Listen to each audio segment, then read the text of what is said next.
I will be telling this with a sigh. Somewhere ages and ages hence, two roads diverged in a wood, and I took the one less traveled by, and that has made all of the difference. Good evening out there in podcast land, ladies and gentlemen. This is your host or hostess with the mostest. Wait a minute, that's a hostess. That's a female variety. I am your host anyway of the road less traveled. You ready to take a journey into high strangeness with us tonight?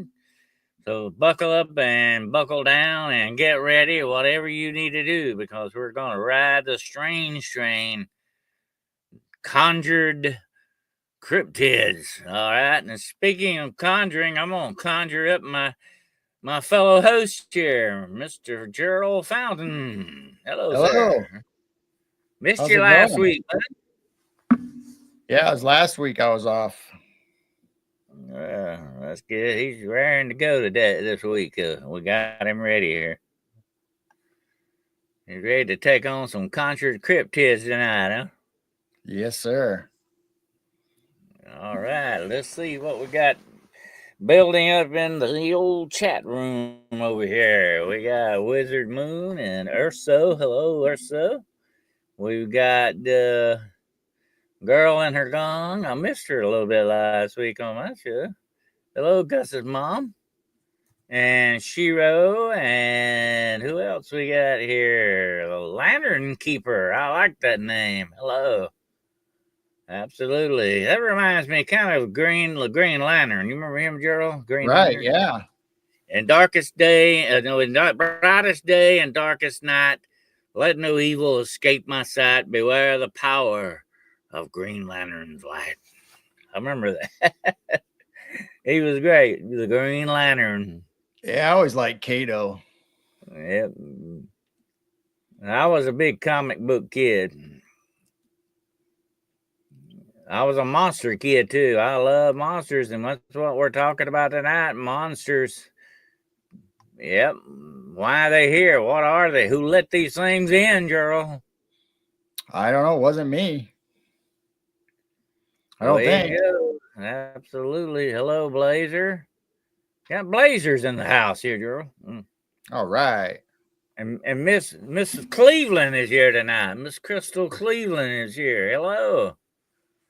Good to have you here, dear. And let's see. We're starting to build up here, Gerald. I know. We're They're starting going to by build up.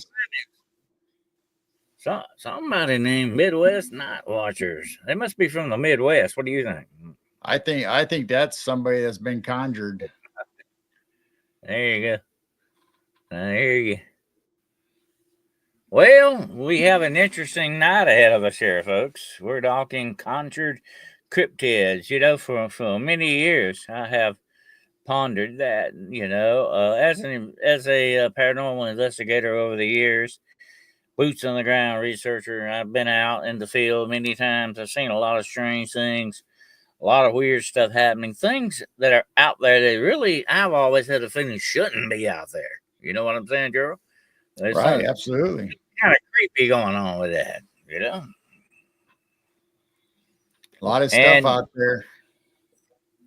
you know, when you're a researcher and you've done tons of research, Gerald, you know what I'm talking about here. As a researcher, you got to go try to look for the origin and beginning of things. That will tell you a lot about what it is you're trying to research, you know. And when you look at some of this cryptid stuff, which goes back not just a few years, not just 100 years, we're talking thousands of years, okay? The very history of mankind is intertwined with these cryptids, some of them. The very famous one of all, of course, is Bigfoot, Sasquatch. I like to call him Sasquatch myself because there's a lot of things around with big feet. Okay, you gotta watch out. Kangaroos have big feet. They got bigger feet than Bigfoot, by the way. They should be called Bigfoot, but that's another story. But they're called kangaroos. There you go. Okay. I would not want to mess with fox. They can't fight, buddy. You get one mad at you, you're sorry about that Hello, Monica. Ed Trip. Good to have you here. Gather around the campfire here for some good cryptid conjured stuff here.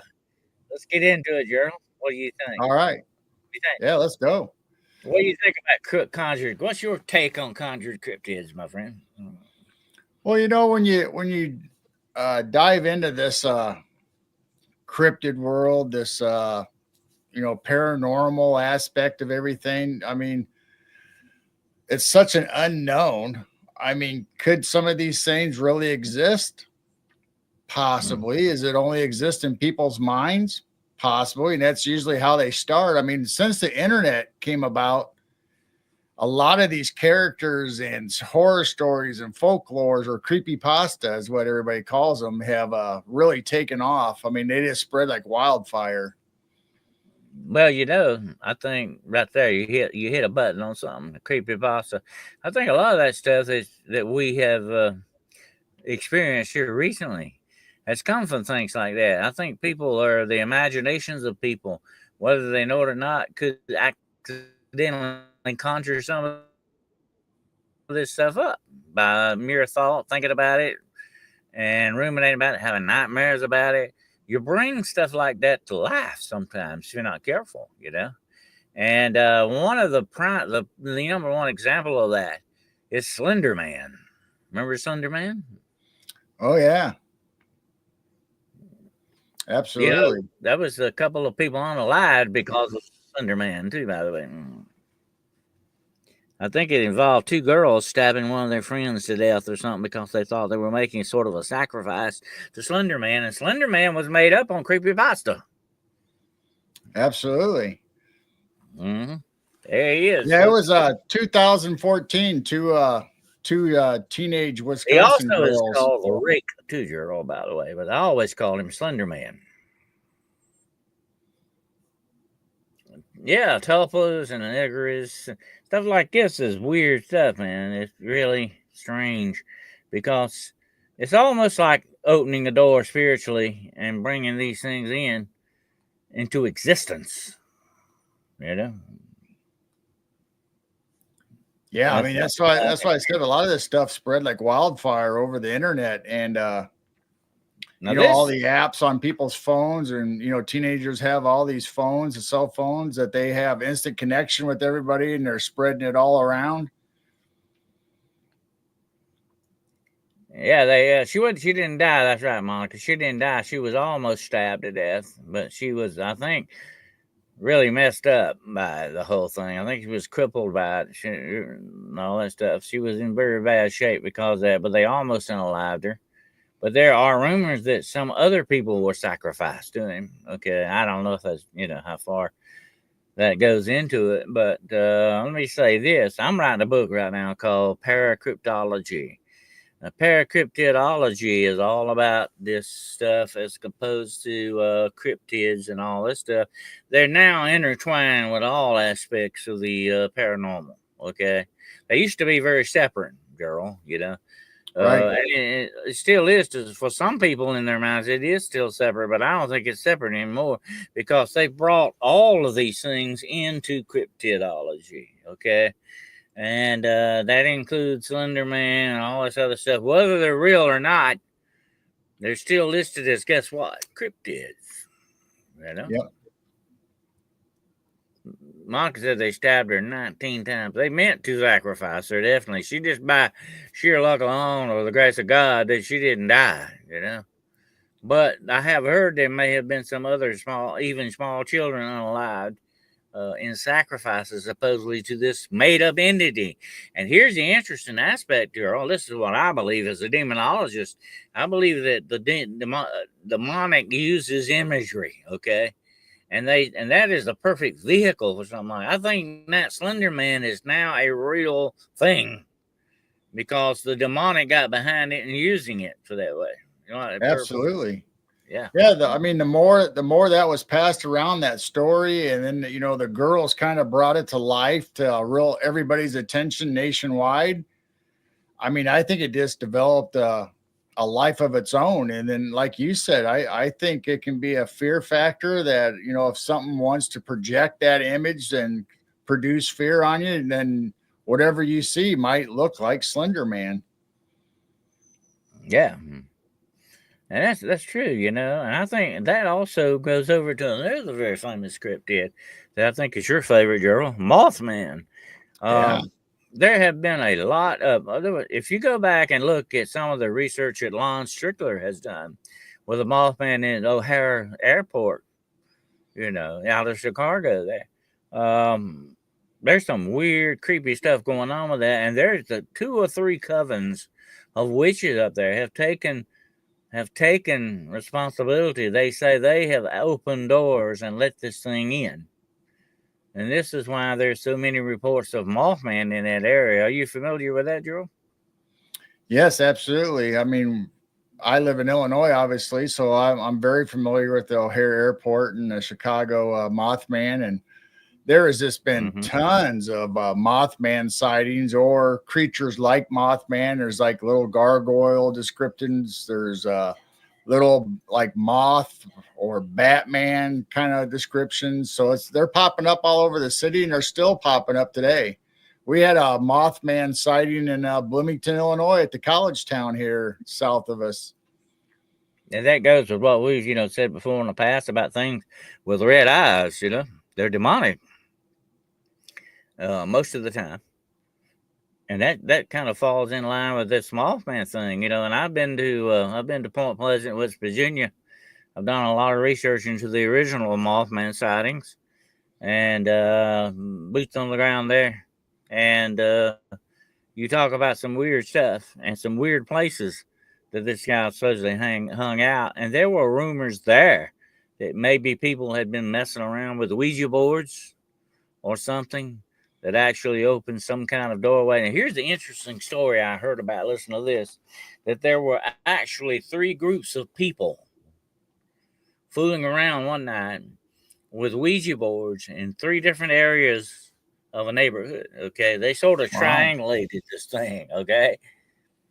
And what they were doing, they were trying to create a portal with the Ouija board, supposedly. And it sounded like they may have been successful because they sort of triangulated this thing. And in the middle of this three-sided thing, supposedly they were to open a doorway. And they were supposedly successful. And what came through that doorway was what we call Mothman. Wow. That is one story up there that I ran into. Wizard Moon says if the eyes are glowing red, I definitely say it's them. Oh, absolutely. I wasn't messing. And if you ever do run into that, let me caution everyone. Never look it in the eyes. Never look at the eye because it can have a hypnotizing effect upon you.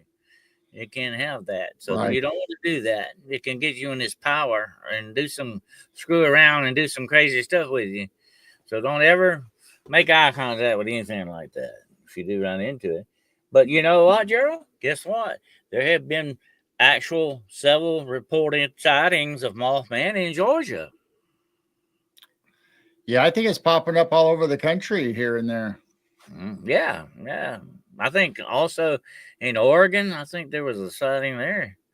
That's the West Coast, so there you go. It's everywhere in the whole country. You might encounter Mothman. I think there's more than one Mothman, actually. Yeah, I think there is too. Well, I mean, if you conjure it up and you let that loose, I mean, there's no reason why some other entity or something can't make multiple images of it appear, in different places. I mean, like we said, if they're just try to induce fear in somebody.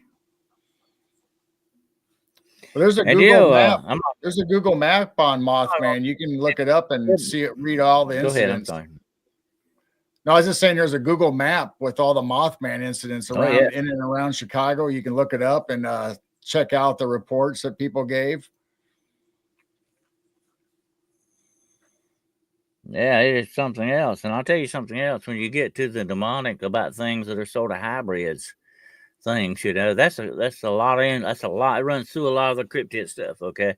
Just like Dogman and some of the other things. We're going to talk a little bit about Dogman in a minute, but think about this hybridization going on, the hybrid of a moth and a man, or like that kind of thing, That's very strange, but that sounds demonic. You know what I mean? Because the demonic is very good at doing stuff like that. Okay, and especially if you were to conjure something demonic up and turn it loose, Right. it would look a lot like something like Mothman to me. That's mine. That's my point on it. I think. You know, there's kind of a correlation or connection with Hollywood or the movies and what people saw on TV. Because 1966, when Mothman came about, guess what else was on TV in 1966? Batman. Mm-hmm. Yeah. So Well, it's not that far of a leap to go from a Batman to a Mothman. and look at the hybridization of Batman. He's half man, half bat kind of a thing there. You know. And there was a Mothman in the comic books that was a villain in Batman. Yeah, and remember there was one villain in Batman, that actually was a bat-looking man thing. What Man Bat was the name of it, I think. It was a Mothman, man moth or something. So I mean, this idea has been around a long time when you think about it. But like I say, when you do this conjuration thing, and it can be done in many different ways, Gerald. You can open portals or doorways. You can open, of course, we've talked about this before. But you can open them with technological stuff, with kind of machines that cause a vibration and all that. And I had that happen to me one night, but I'm gonna tell that story very soon. It had something to do with a reptilian and a visitation. But um, you got some weird stuff going on when you do stuff like that. You've got vibration in the air. You got some weird stuff because what you're doing is you're messing with not just timelines or anything like that, but you're kind of messing with the fabric of reality itself. You know, and the different dimensions that make up reality. You know what I'm saying? Right. And this can be done with the technological thing. That's what Jack Parsons was trying to do when he blew himself up, I think. You can do it that way, but you can also do it through witchcraft, certain rituals. That includes the mind power of the mind. There, okay, that's the hookup. That's the connection on that. You can do it that way, and there may be natural occurring things like this too. It may naturally do that once in a while, and you've got areas like that all over the world, Gerald. You know, where these things may be taking place naturally. Right. You know, there's also the theory that Mothman was a harbinger. So, was he out there scaring those couples off the dirt road to get them away from that bridge, from that area? Then later on, he was seen at the bridge that collapsed and killed a bunch of people. So I haven't actually ever heard of Mothman actually injuring anybody or killing anybody. He was always there, it seems like, when something happened. So they're saying it's a harbinger. There was a very famous bat boy in Texas. Remember that?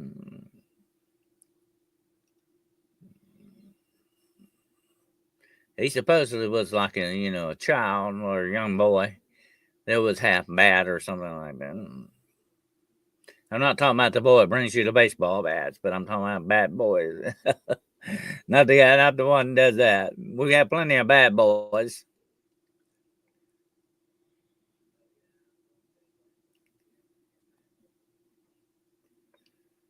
Well, government definitely be involved in a lot of this stuff, don't you think so, Gerald? Absolutely.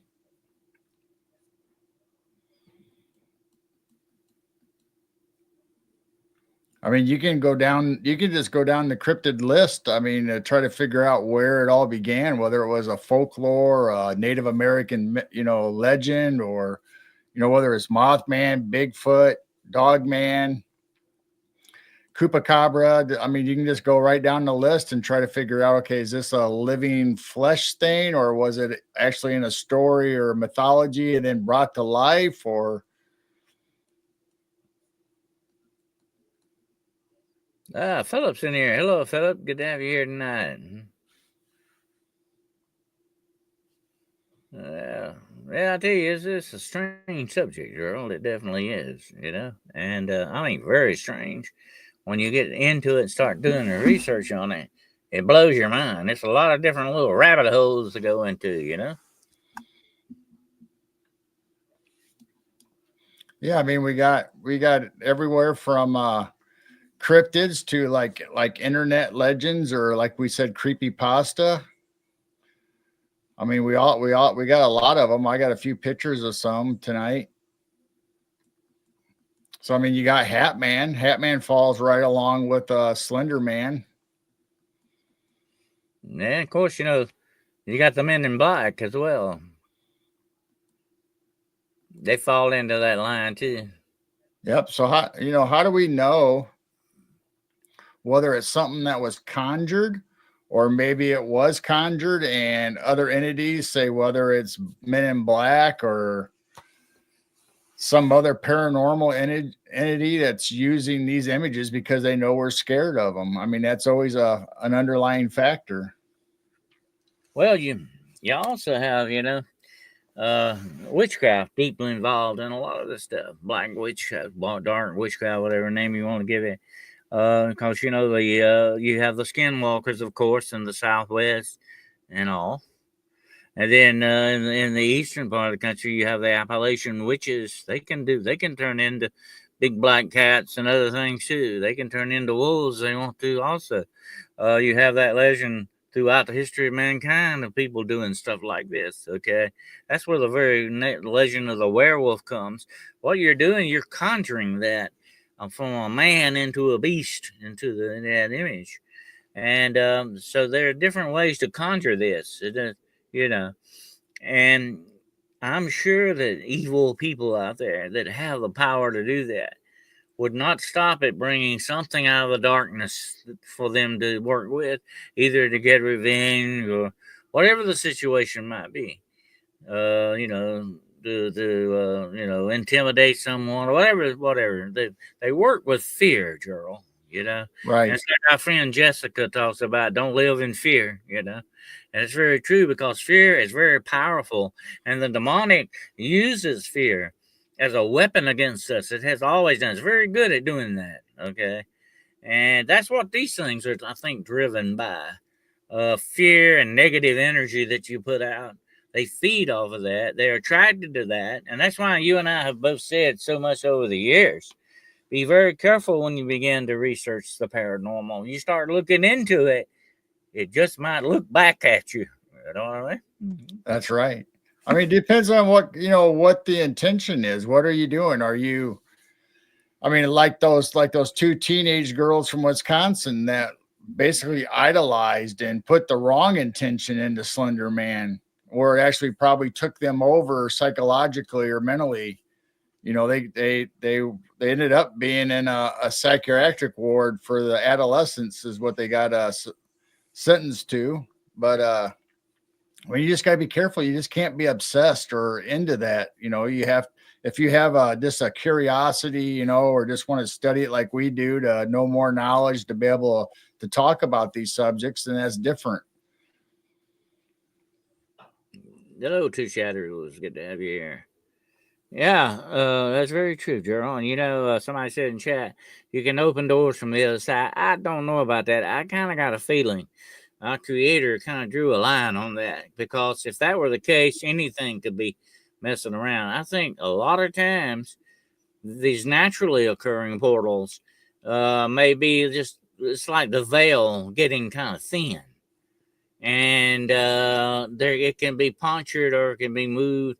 I don't think there's a lot of natural activity coming through the natural portals. You know what I'm saying?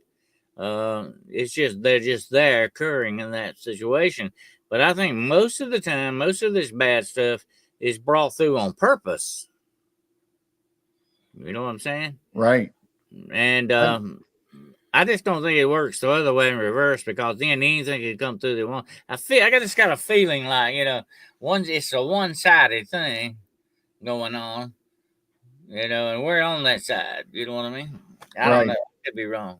Yeah, I don't know how these things come into existence. I mean, there could be several different paths, maybe. I mean, like you said, it could be conjured, whether through hoodoo or voodoo, or through Native American shaman magic or spirituality, or somebody on a Ouija board trying to talk to the dead or the other side, and willingly letting that into our timeline or dimension. Or maybe, like you said, the veil's getting thin and maybe we're getting close to the end times, or a new dimension or reality for Earth, and things are kind of slipping in or becoming visible to us. Not necessarily that they're physically here, but we're able to see them. That's very true. And look, and what you just mentioned, all that stuff has one single key, Gerald. We gotta remember, and I think it's one of the main keys that open portals. That's the human mind. That's the connection. You know what I'm saying? And the human mind has more power to it. Thought and words have more power, my friends, than you would ever dream possible. Words, especially spoken words, seem to create things. Look at how the creators, when they originally created the universe, they spoke it into existence. Right. You know, it didn't say, wave a magic wand. He didn't pour some chemicals together. He spoke it into existence. That's powerful when you think about it. Words can do that. And, words, even humans with words, can destroy other people. Or they can start the building of monuments. Or they can foster science, so on and so on. But the words are behind the thoughts, and there's thought behind words. You know what I'm saying? Yep. And thought can be a very powerful thing. And that runs into faith. Faith is a believing thing, and I'm not going to get biblical tonight, but that's what Jesus said. Ask it, receive, and believe that you receive it. You got to receive it. And that kind of is what the trigger of faith is about. Believing things that you can't see, things that are not there, that's very interesting, Gerald, because that has to have a little bit of the power of the what? Mind behind it. Power of thought. Right. I mean, look how powerful our mind is. We can stress ourselves and worry ourselves till we get sick, all because our mind believes that we are getting sick, because that's what we convince ourselves of. We can worry so much about things. We can start having it affect our sleep and our dreams. And I mean, you can get so sick that you can start having hives or skin illnesses show up, where for symptoms, even though you're not really sick. That's all like copper or uh I can't even say the word, but where you make yourself sick just because you think it. Well, talking about other dimensions and stuff, let me give you a perfect example of a dimension, okay? Opening portals, okay, to other dimensions. Let me give you a perfect example, folks. It's in the Holy Bible, in the book of Revelation. Remember the angel of the bottomless pit, Abaddon, or Apollyon, as I think his Greek name was. He opens the doorway and lets out millions of these demons. And listen to the description of these demons. They kind of like horses, but they have tails of scorpions on them and heads like women. Now, that's a hybrid, by the way, folks. Okay. And these things come out and kill most of mankind. And where are they coming from? What is the bottomless pit? It couldn't be anything else, Gerald, but what? Another dimension. You know? Right. So that's a perfect example of just one way these things can be turned loose. Now, that's turned loose by the power of God actually doing that. But, you know, it takes that kind of power to do these things, the power of thought, something like that. Actually, though, I'm not going to say it's God actually doing that because it's killing mankind, but He allows that to open, put it that way, because it's part of judgment of the earth, judgment of mankind. But anyway, I won't get into that. But that's a perfect example of opening a doorway. Yep, exactly. Yeah, men will beg for death and not find it because death will go on a holiday, by the way. And that's not good to a certain extent because the natural order of things, Cheryl, is what? To live and to what? Die. That's the natural order. But things are going to be very unnatural at that time. And that's an example. Think about all these things coming out, destroying and stinging people with his stings and doing all these things. It's not going to be a natural time, folks. It's going to be a very supernatural thing going on, you know, and that's what we're talking about tonight. And that's where the supernatural ties into portals and stuff. You know, it takes thought to open these doorways, and the ritual is what triggers the thought, or maybe the technology that we're using triggers that. You can do it. And look at CERN. You know, we've talked about CERN so many times. And if they are doing that kind of stuff, they really, really, Gerald, don't know what they're messing around with. They really don't. Because just when you open the door, anything, that means anything out there, may be able to come in. And I think, let me tell you this, I think when you start doing stuff like that, I think it is against the will of your creator to do that, because I think you're not supposed to be able to do it. You know what I mean? But people are messing around with this stuff for a reason, and they're going to mess up reality if they don't watch out. They're going to mess up time and space, and things may unravel, and that may be part of what's our future holds for us if we start to keep doing stuff like this, you know? What if the bottomless pit is certain, Gerald? You know? Right. Yeah, we don't know. I mean, we talk about, you know, natural occurring portals or vortexes across the earth, especially the US has a lot of hot spots. But we don't know how many scientific laboratories that have hadron colliders, or just like CERN that creates that energy or messes up the atoms. And I mean, looking for the God particle, I mean, that can't be good. I mean, what do you think is going to happen if you did find it or create it? And of course, the God particle is the thing that holds everything together. That's what it is. It's the number one thing that holds reality and everything together. If you could, of course, tap into that, you would have unlimited what? Power. You could, you know, run machines off of nothing. Yeah, you know what I'm saying? And there is power in that nothingness between the atoms. There may be untold power that you can tap into. Okay, but that's not what CERN is actually doing. And they have openly admitted they are messing around with dimensions and portals. You know, they have openly admitted that. Yep. So it's not just looking for the God particle, but that's part of it. Because if you had the God particle, you could definitely have all the power of the white universe at your fingertips.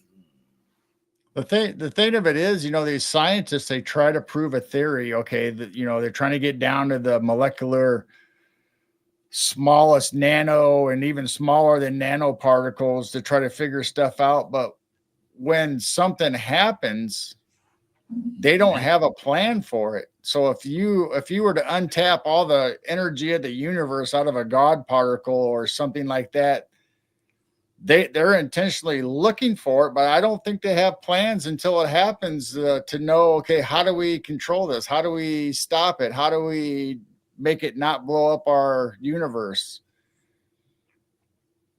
That's true. And you know, think about this too, Gerald. I know you probably have thought about it, because you and I think a lot alike. But let me say this: if there is an intelligence out there that really hates mankind and wants to destroy us, and they see this kind of stuff going on, do you think for one moment that they want to stop that? They want to use that, because that would be a great weapon against mankind. Let mankind hang itself with its own rope, kind of thing, you know. Right. But they want us to hang ourselves, but guess what? They're furnishing the what rope to do it. Yep.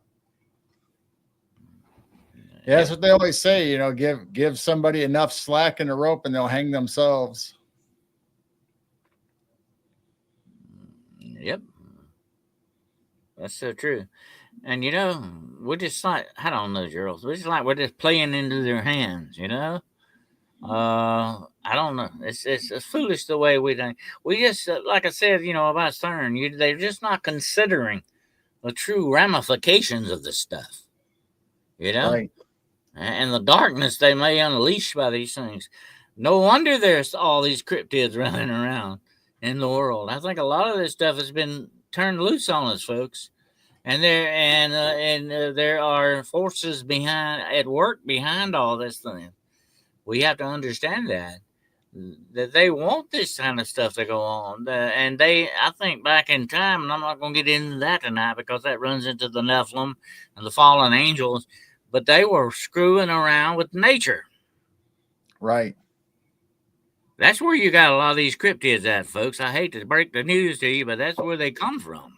That's their true origin. You know, these guys were fooling around with nature, doing hybrids. They didn't just fooling around with human women. They were fooling around with nature itself, the creation of the Creator. They are the enemies of His creation, and that includes us. Okay, but they were screwing around with nature, and they're going to keep screwing around with it. They never stopped.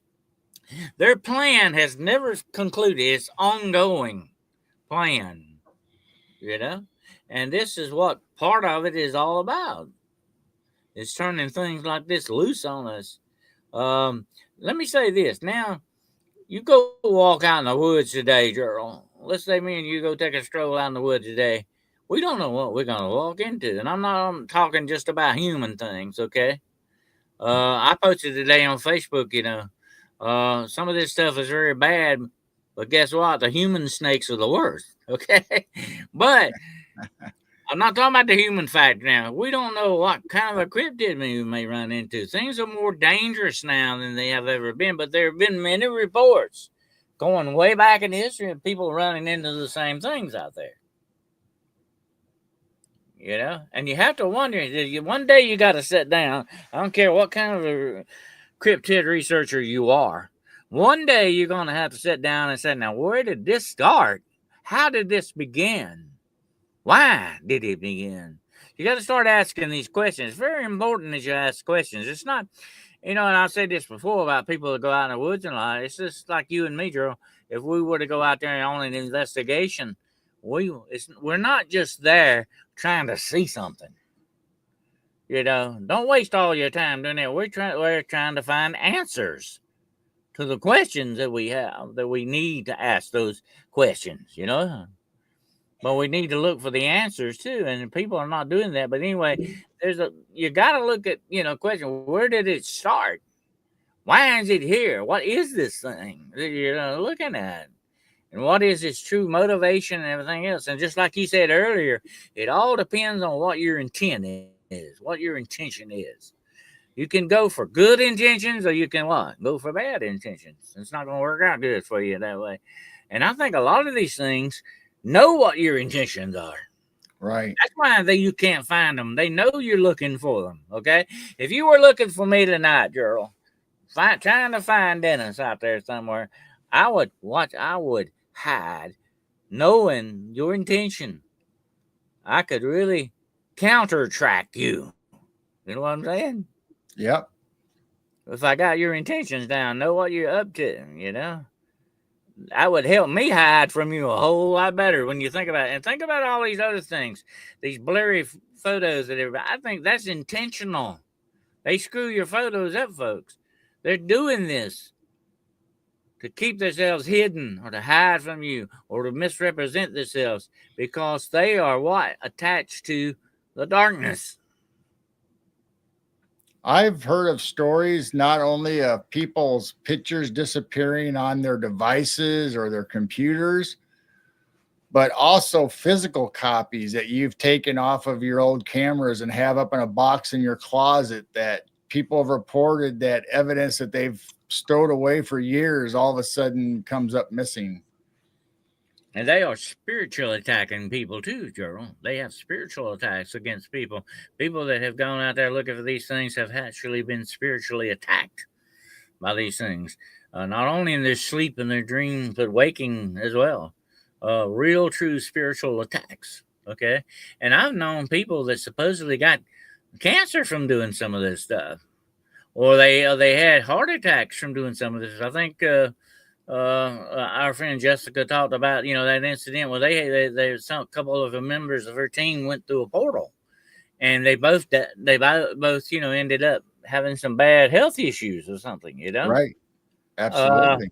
What's going on with that? When you touch the darkness, my friends, when you touch that darkness, you got to expect for it to touch you back in a bad way. Yeah, I mean, there's just a lot of forces and energies out there that we don't know. We don't have any rules or guidebooks to go by. That's why I said these scientists open up these portals or play around with this stuff. People at home play with Ouija boards or seances or trying to contact the other side spiritually. We A lot of people don't know what the outcome of that stuff is. I mean, it's not like we have, okay, this is a history where people say this is how you do it, this is how you do it, this is how you do it. A lot of times it's the first time that people do it, and it's just like you don't know what you're going to get. Well, I'm glad you brought that up, girl, because I will make a confession to you and everybody on here tonight. Back in my younger days, and we do stupid things when we were young, okay? Back in my younger days, I was fooling around a little bit with the paranormal in the wrong way, okay? I wasn't just researching it as from a scholarly point of view. I actually held some seances, and I was very good at it too, by the way. Very good. Too good, because some things happen. And I'm not going to get into that tonight. I'll talk about some other time. But when you start messing around with stuff like that, folks, you're going to expect, usually when you're doing negative things, you're going to get negativity back. And this kind of negativity is not on the other end of a battery or something here, okay? This is Right. dark, bad stuff that you're messing with. Cheryl knows that. This stuff is something you don't want to play with because it's liable to play back with you, you know? I mean, when you go on paranormal investigations and stuff like that, I mean, people talk about hitchhikers, you can have something attached to you and you can bring it home and it can affect your life and your family, your health. Well, I mean, you also have to think about, okay, there's walk-ins, there's demon possession, there's, I mean, all kinds of stuff, even oppression. That's so true, Gerald. I've had a lot of cases with a lot of these so-called ghost hunters, and they've had attachments. They've done things the wrong way. You have to protect yourself. I don't care if it's cryptid hunting or whatever it is. When you go into the realm of the paranormal, you better protect yourself going in and coming out. Okay. You better know what you're doing. You don't play around with this, folks. This is not for amateurs, kind of a thing. Okay. You don't play around with some of this stuff. And just like Gerald says, you get these attachments. You got a monkey on your back end, buddy. You know, and some people call that monkey a curse. Okay, that's what it is. And these things can curse you that way. You got to be very careful what you're messing with, and you don't want it to mess with you back. And Absolutely. thank you there, girl. Dong. I'll put that up for everybody to see. But you don't know. You just don't know what you're messing with, and you better leave it alone because like it's gonna mess with you. You know. That's the way it Right. goes. But I've had a lot of cases with, and here's another thing, girl. I'll tell you this, bring it up while we're talking about this. I don't think it's a very good idea at all. I never would take children on hunts with me. Okay. I don't think that's a good idea to take children into these kind of things because they're very susceptible. I don't even think about taking a child on a Bigfoot hunt, really. You know what I mean? Because they're very susceptible to these things. You have to be very careful what you're dealing with out here, folks, because it does go into the supernatural realm a lot of times. You know.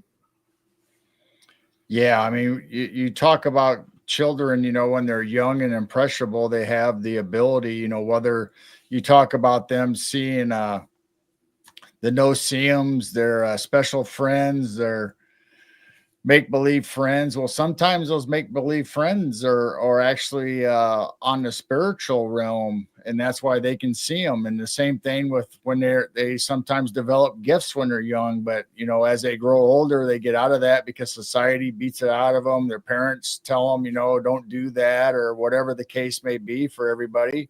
Everybody's different, but yeah, you just got to be careful because a lot of times the spirits will come to the children because they know they can see and hear them.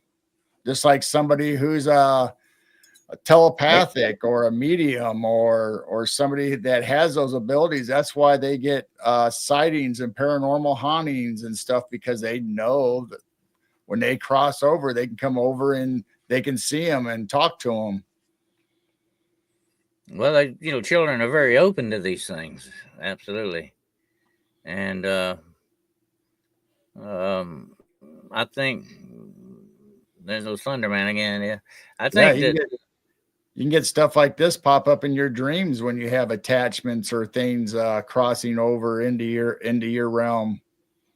Yeah, and what was he always after? Children. Think about it. He was always messing around with children that way. And here's another thing about it. Uh, that you got to think about that when you mess with these powers, they're looking for someone that's open. You know what I'm saying? They're looking for an opening in the thing. Let me tell you a quick story that happened to me. Uh, it's been several years back, but this man came to me and he was very concerned about his little girl. He just had one child, and he and his wife lived in a nice house.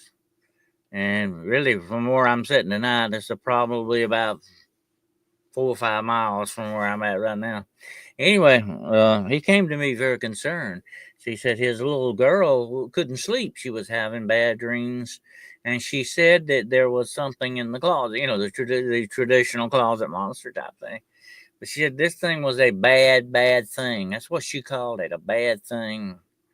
And it lived in her closet. She was maybe about like maybe 4 or 5 years old, something like that. Said this thing was a bad thing, and it really, what you could tell was really bothering this little girl. It was really on her mind. And I talked to her. What I used to do. I took her and she told me where the closet was and what it would do. Said it would come out of the closet sometime. And I asked her. I said, "What does it look like?"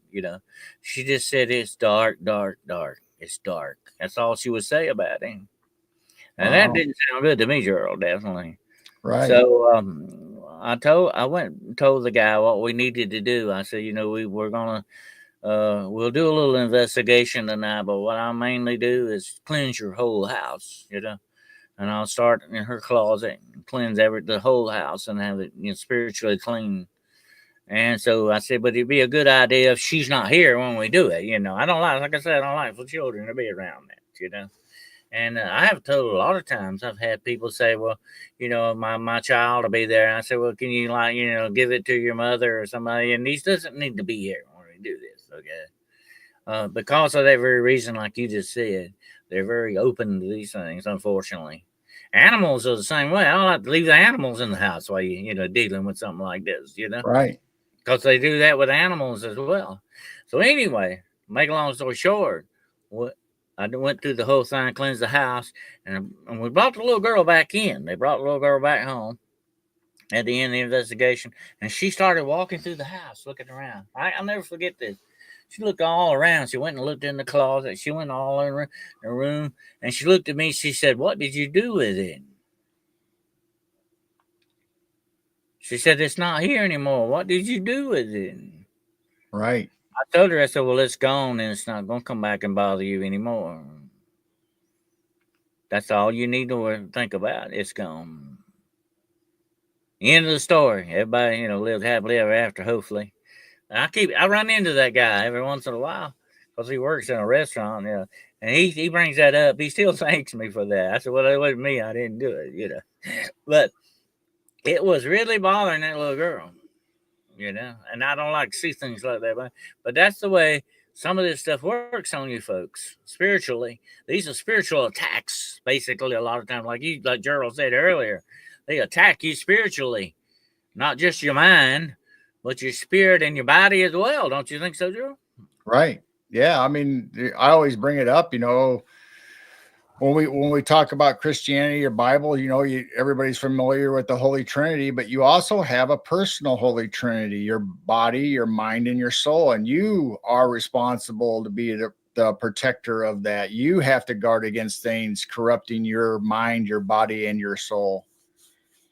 And that's a mirror of the Holy Trinity, when you think Yes. about it. Things like that come in three. I call that the universal number, three. A lot of things come in threes. Even there is a bad side to the three, too, actually. Remember the goddess of witchcraft? She has three faces.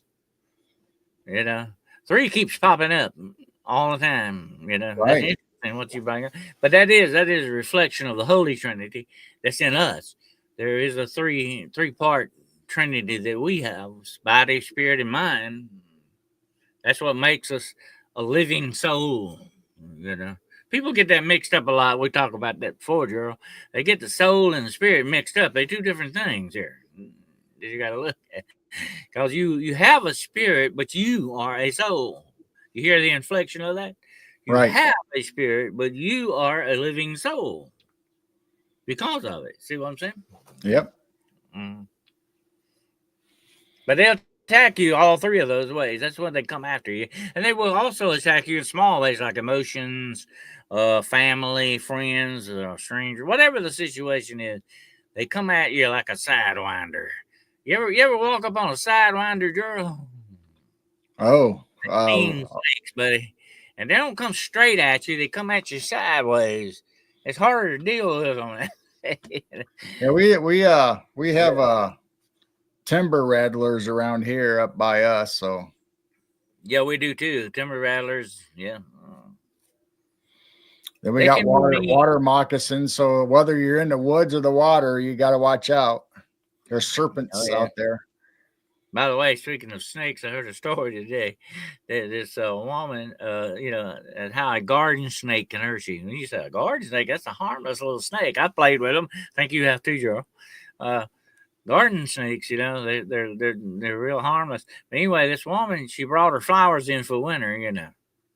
You know how some people have some flowers Right. outside they bring in, plants, and she brought some in, and she didn't know it, but there was a garden snake in one of them.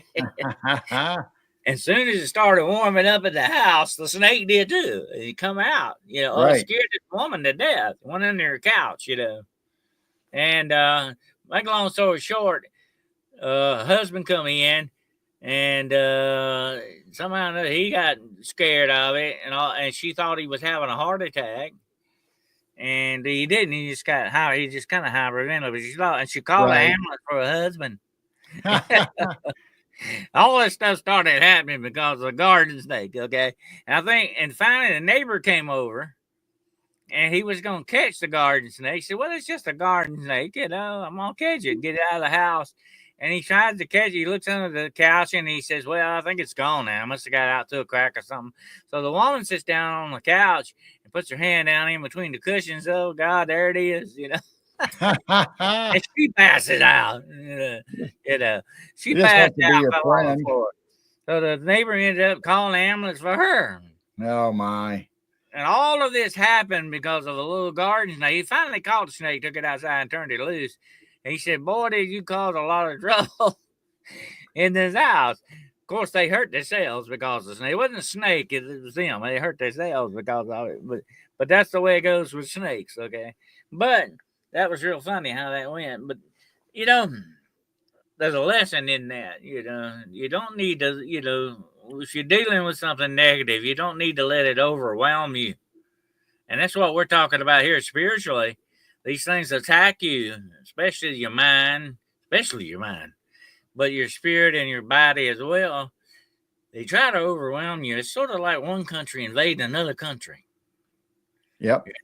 That's what it basically is. So you got to watch out and be ready and be prepared against these things. That's what we talk about all the time, don't we, Gerald? We talk about that. You got to be ready for it. You got to build yourself up and be strong. You got to wear that armor.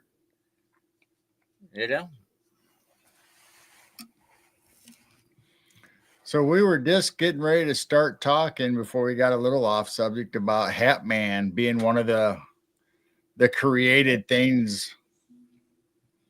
Yep. He is very evil.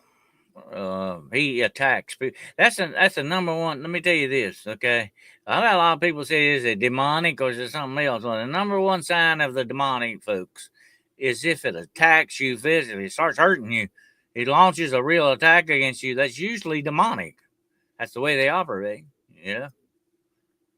And just like Gerald said earlier, they're attacking your body this way, not just your mind and your spirit. They're attacking you physically. I've had a lot of people tell me, about these things that happen at night. The shadow people get on them and they can't breathe and choking them. They actually physically attacking these people, folks. Right. That ain't good. That's demonic. I don't care what you say in my book. That's downright demonic. That's a lot of energy to cross planes like that and actually be able to have enough strength and energy to cause physical harm to somebody. Oh yeah. Well, that's the difference. Let me say this, and I'll say this before, but it's a good illustration. Think about this a minute, Gerald. If a human spirit might be able to move a piece of paper, okay, or it might turn a light on something, it can do that. Okay, that's a human spirit. Okay, a demonic spirit would pick the table up and throw it across the room. Yeah. That's the way I've seen that happen, folks. By the way, I've seen them do it. They have exceptional strength when they want it. Human spirits, on the other hand, don't. They're just barely able to turn a light on a flashlight or something. You know what I'm saying?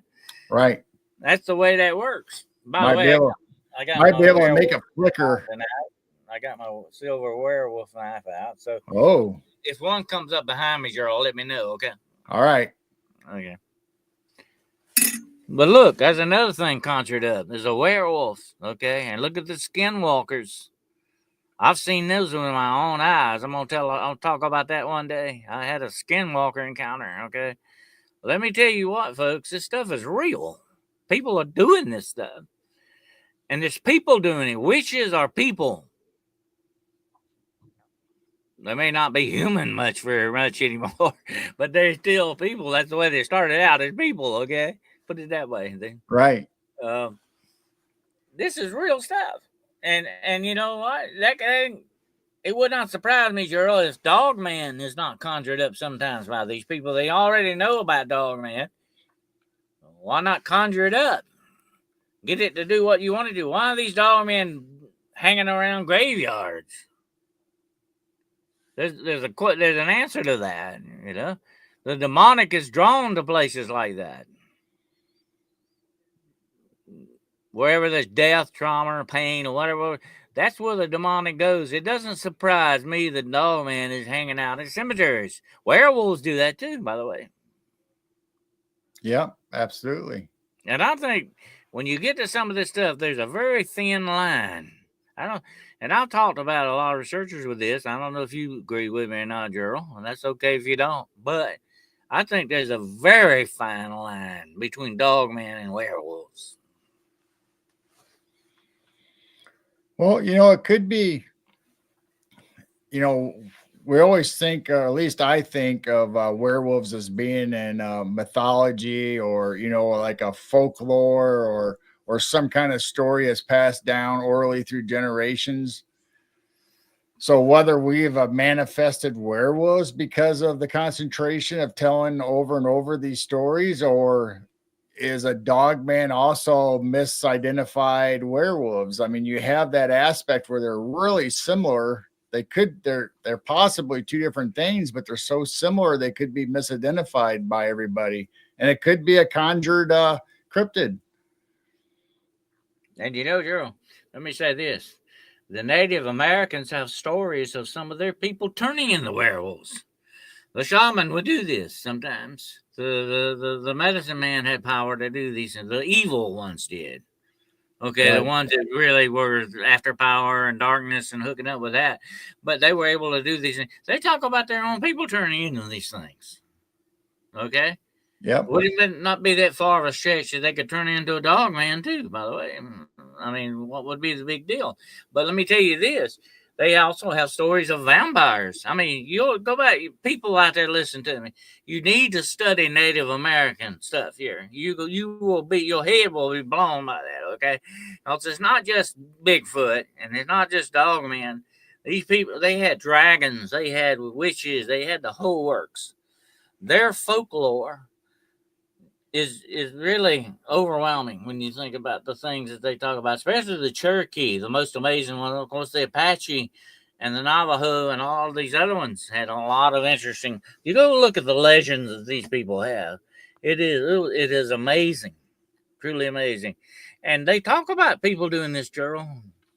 You know, Right. And there's a lot of Native American legends, whether they're cryptid related or spirits or whatever, that the shamans or medicine men's they perform these rituals or ceremonies.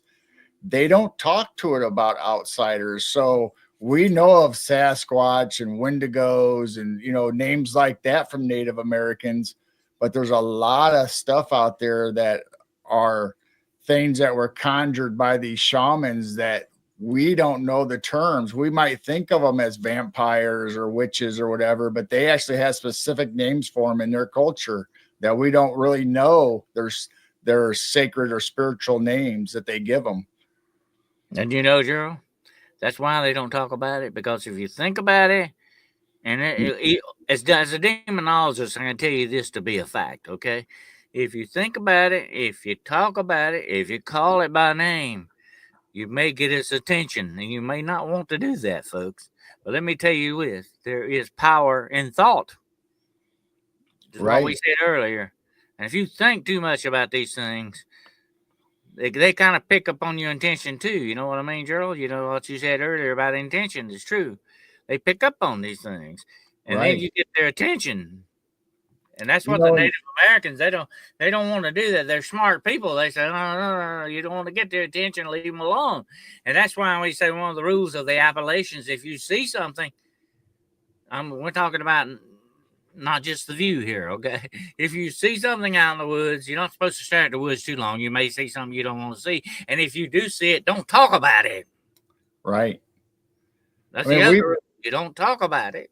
We brought up the power of number 3 or the Trinity. Yeah. A lot of these entities that if you do know their name or what they are, you're not supposed to mention it. Like you said, there's power in words, and you're definitely not supposed to say a lot of these things, their names 3 times. Absolutely. Then you're getting into chanting and spiritual rituality and thought. That's hooking up. That's kind of triggering thought. You know what I'm saying, Gerald? A ritual triggers thought and puts stuff into action. You know what I'm saying? Absolutely. Yeah. But there's all kinds of internet folklore or creepypasta or things that we've talked about, like celebrity deaths or deaths come in 3, saying Beetlejuice 3 times, or if you say the Wendigo more than once or a couple of times in succession, that summons them. Well, that's one thing I kind of got against the Catholic Church, though. They believe in chanting, saying the prayer over and over and over and again. They say the rosary and all that. Is that not some form of kind of like a ritual? You know what I mean, Joe? Right. I have to wonder about stuff like that because it may not be. It can be a summoning, like you're summoning the spiritual world or the other side. And they may be, they may be opening portals by doing that. Just like the Pope did, a few weeks ago. He opened all those portals, They were supposed to be real doorways, But they were recognized as portals. Isn't that strange? Think about it. Yeah. You're opening stuff and letting things like the grinning man in. He's another thing I was looking for in Point Pleasant, by the way. The grinning man, he put in an appearance there, I think. Yeah. You got some weird stuff. If that is not demonic, I don't know what is. Okay. That's all I got to say about that. But even his actions were weird. I think I can't think of, what was his name? I cannot think of his name, but he was Indrid Cold. Like he was in the UFOs and he was approached by this thing. Okay. And that's like I said before, the UFOs, aliens, and all this folks, they got a direct tie to the demonic. I don't care what you say. There is a direct, strong relationship with the demonic going on here.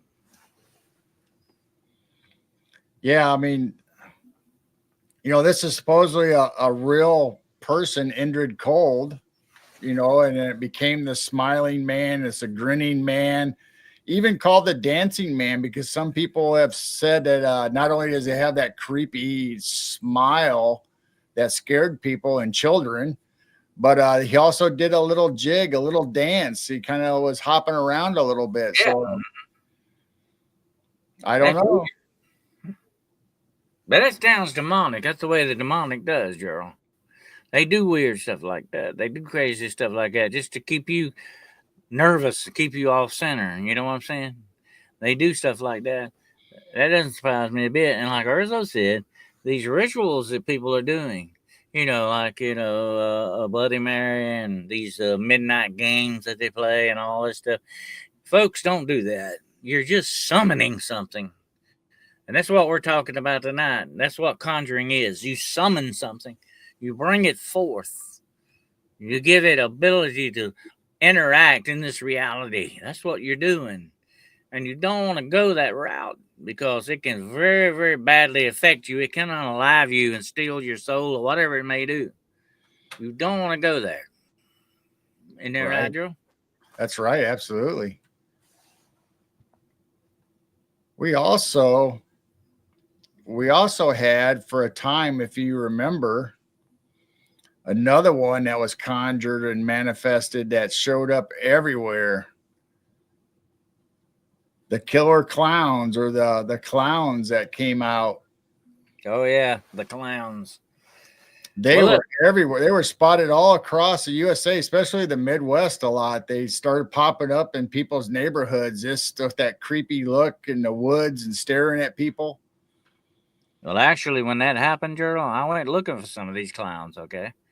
I actually went on a road trip looking for some. I never found one. I think I found a little evidence about one being there. I've got it around here somewhere. Anyway, let me say this, okay? Whatever was behind the clowns, and a lot of people think it was the demonic, whatever it was, they know what scares you, okay? They know without a doubt what scares you. And clowns scare a lot of people. They don't bother me. But some people, it scares the wits out of them. You know what I'm saying? Right. I mean, that's an They actual they phobia. know what generates fear and negativity. They know what scares you. I don't know what the name of it is, but there is an actual phobia of clowns. So I don't know. Yep. But yeah, I remember that in oh, what was it, in 80s to 90s when these clowns started popping up. And I don't know if it started when the movie It became famous with the clowns, or if it was before that or during that same time. I can't remember. Yeah. Well, I think a lot of it was hysteria. But like I say, it generated a whole lot of fear. It was popping up all over, not just in this country, all over the world, Gerald. It did. It happened all over the world. You're right. And I think there was a demonic force behind it because it was a great way to what? Generate what? Fear. And what we said at the beginning of this program, they use fear as a weapon, but it's also fuels them. Just like you fuel a car. You can't run a car without gas or electric, you know what I'm saying? You gotta have fuel. You gotta have fuel when you eat your ham sandwich, okay? That's fuel, okay? Right. They gotta have fuel, and guess what their fuel is? It's fear, folks. It's fear. They love fear. It's negative stuff.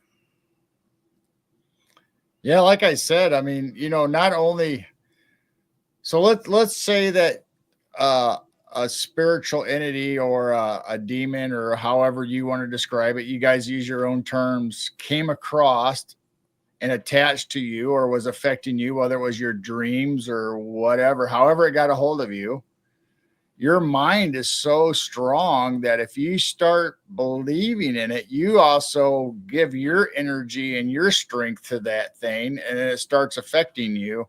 And it'll affect your everyday life. It'll affect your nighttime life when you're dreaming and supposed to be resting. And And you're very right about that, Jerome. You got to have the mindset ready. That's important. The mindset.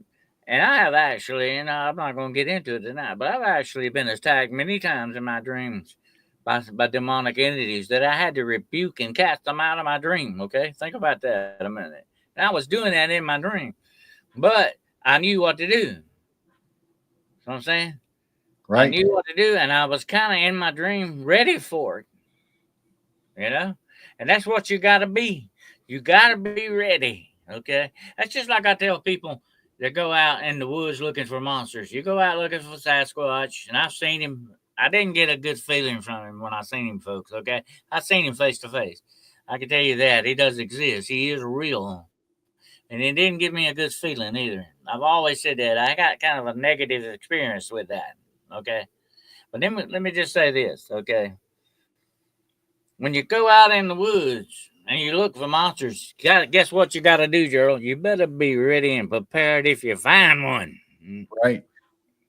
Yeah, That's what are what you you gonna got to do? be ready for. It's one thing to go hunting.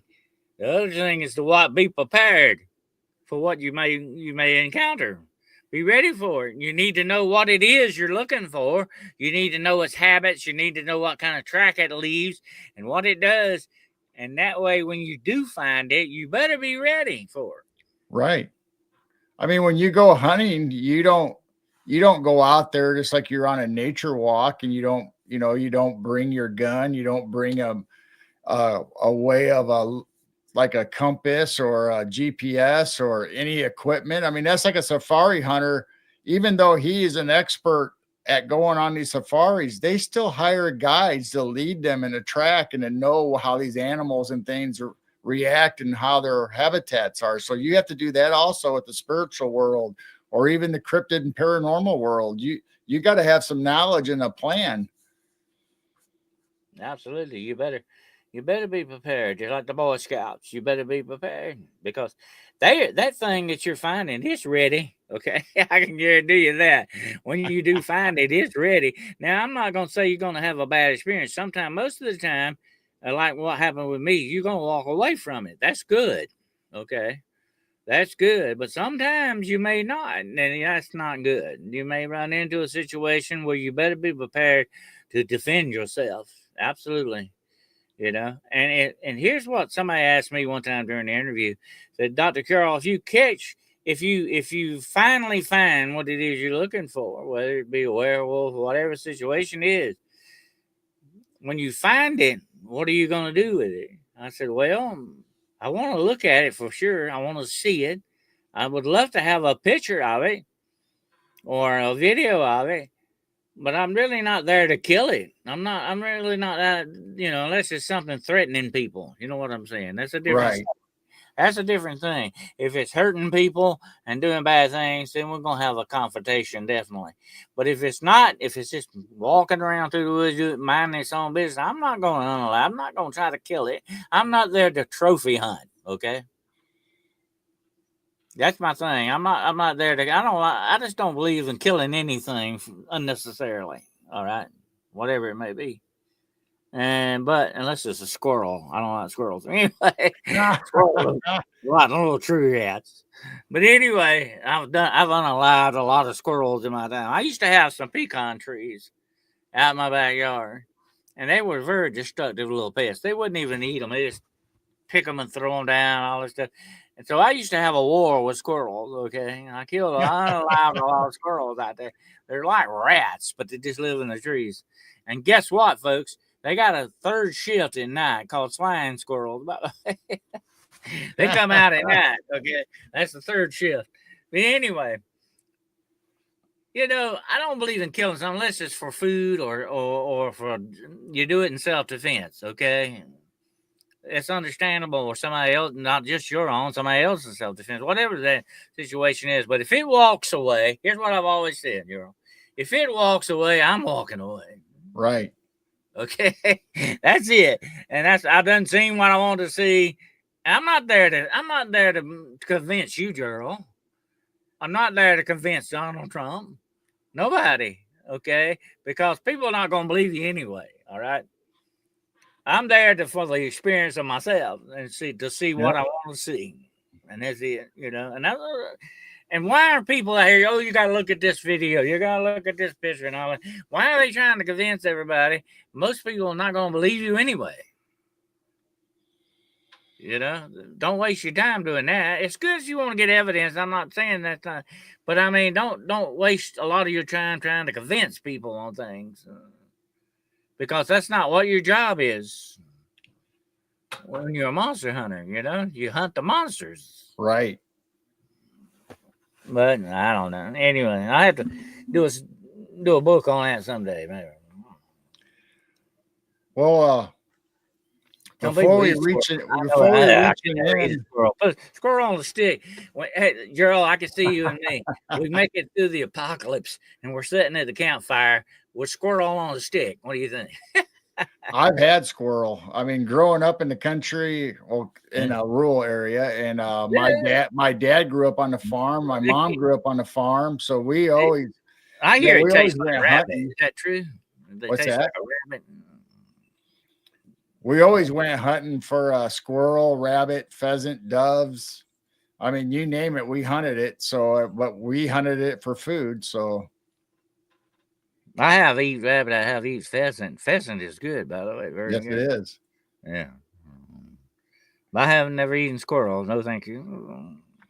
I've had squirrel. It's pretty good if you cook it right. It'd be rat on the stick too.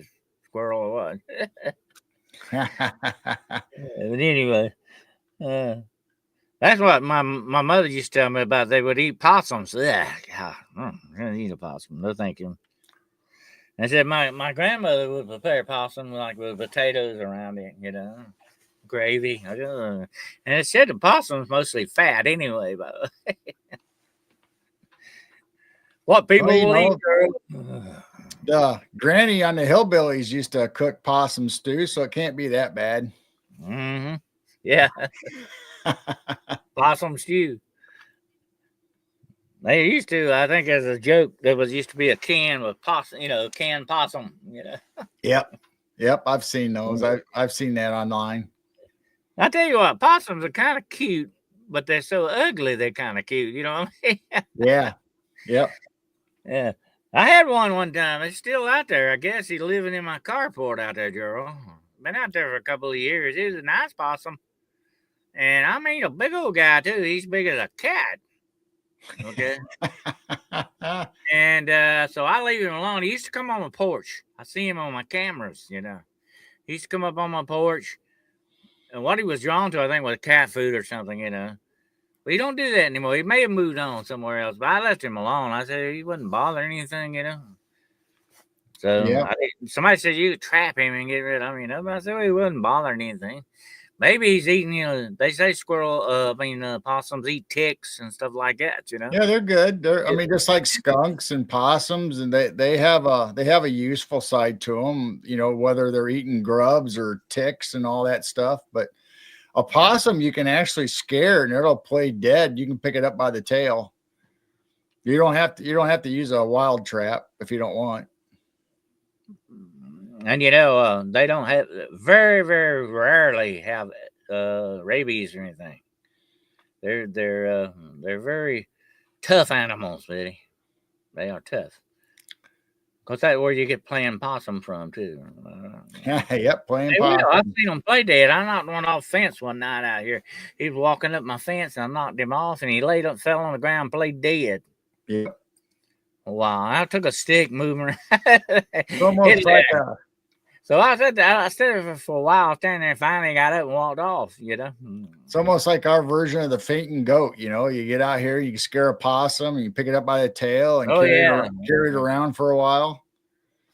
Fainting goats, that's kind of mean. People make them pass out. It's kind of mean, though. I wouldn't do that. I like the videos, though. They're funny. They have some kind of heart thing, right? Is that why they pass out their heart? Yeah, it's like a scare, a gene that's bred into them, a scare thing where they actually freeze up and have paralysis.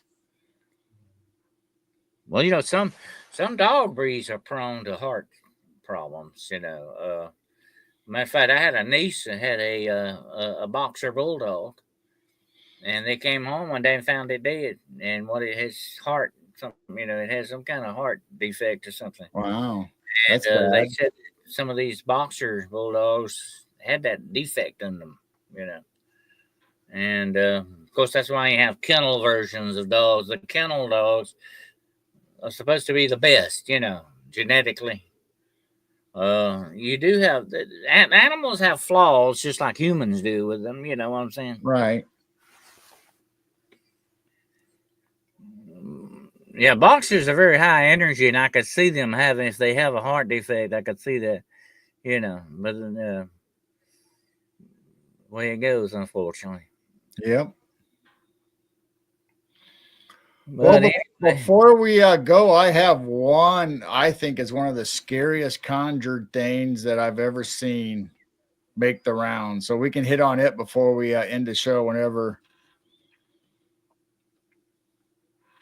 oh, wait a minute. What was the name of that movie? Oh, God. The Disney movie where they conjure, they have, what's the name of that? I can't think of it. That Night on Bald Mountain is one of the songs in there. It's where they conjure up stuff in that, one night on a mountain. Can't think of the name of that story. But anyway, Walt Disney thing. But conjuring has been known throughout the history of mankind. And not just conjuring up cryptids and creatures, but you conjure up things that can be out of the darkness that will, like a force that will do things. It could be like an invisible force, but you're conjuring bad things. Think about the evil eye. A lot about the people Right. talk about that Yep. evil eye thing. And I think this is supposed to be against the evil eye. Well, I don't know, but it is. Um, that is sort of conjuring bad luck or bad intentions on someone. So conjuring runs in different ways.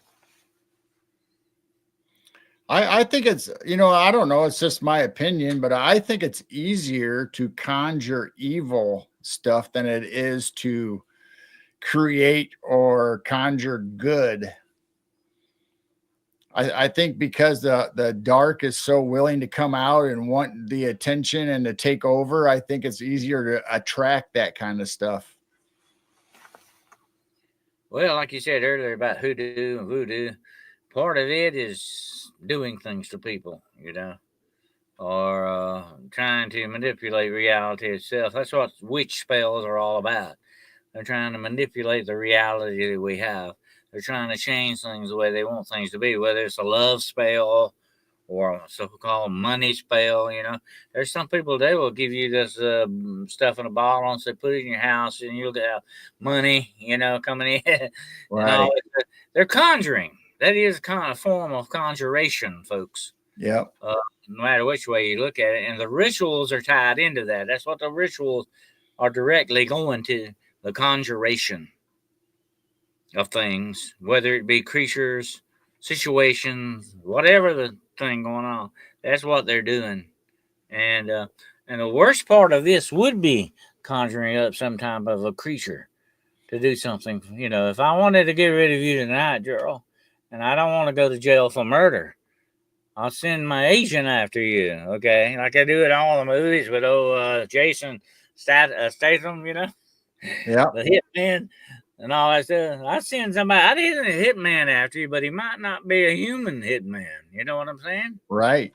And people do that. I'm not making this up, folks. People do things like this, and unalive people. Yeah, I've seen Absolutely. it with my own eyes. This is real stuff. Conjuration is a real thing. Okay. Yep. And I think it's tied to a lot of these cryptids because people are using them as agents for things probably we don't know about. And like I said, I've seen some of these things with Dogman, especially being. It looks like to me, Gerald, like he's on some kind of mission. You know what I mean? Right. Now, Darcy in chat wants to know if it was Escape from Witch Mountain was the movie you were talking about. Think about the worst thing you could do is conjure up some kind of demonic John Wick.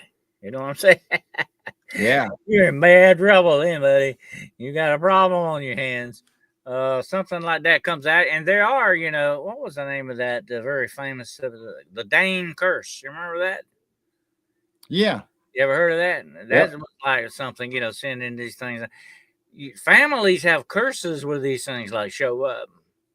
And like I know of one family supposedly that the third generation, it was every third generation would die from this or something like that. Somebody in the third generation, and would always be the third child. There's that three again, Gerald. I don't know why it keeps popping up, but it would always be the third child that was supposedly died.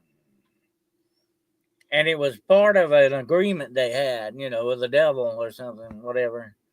that they would allow this thing. You know what I'm saying? But it's still conjuration. That's what it's all about, folks.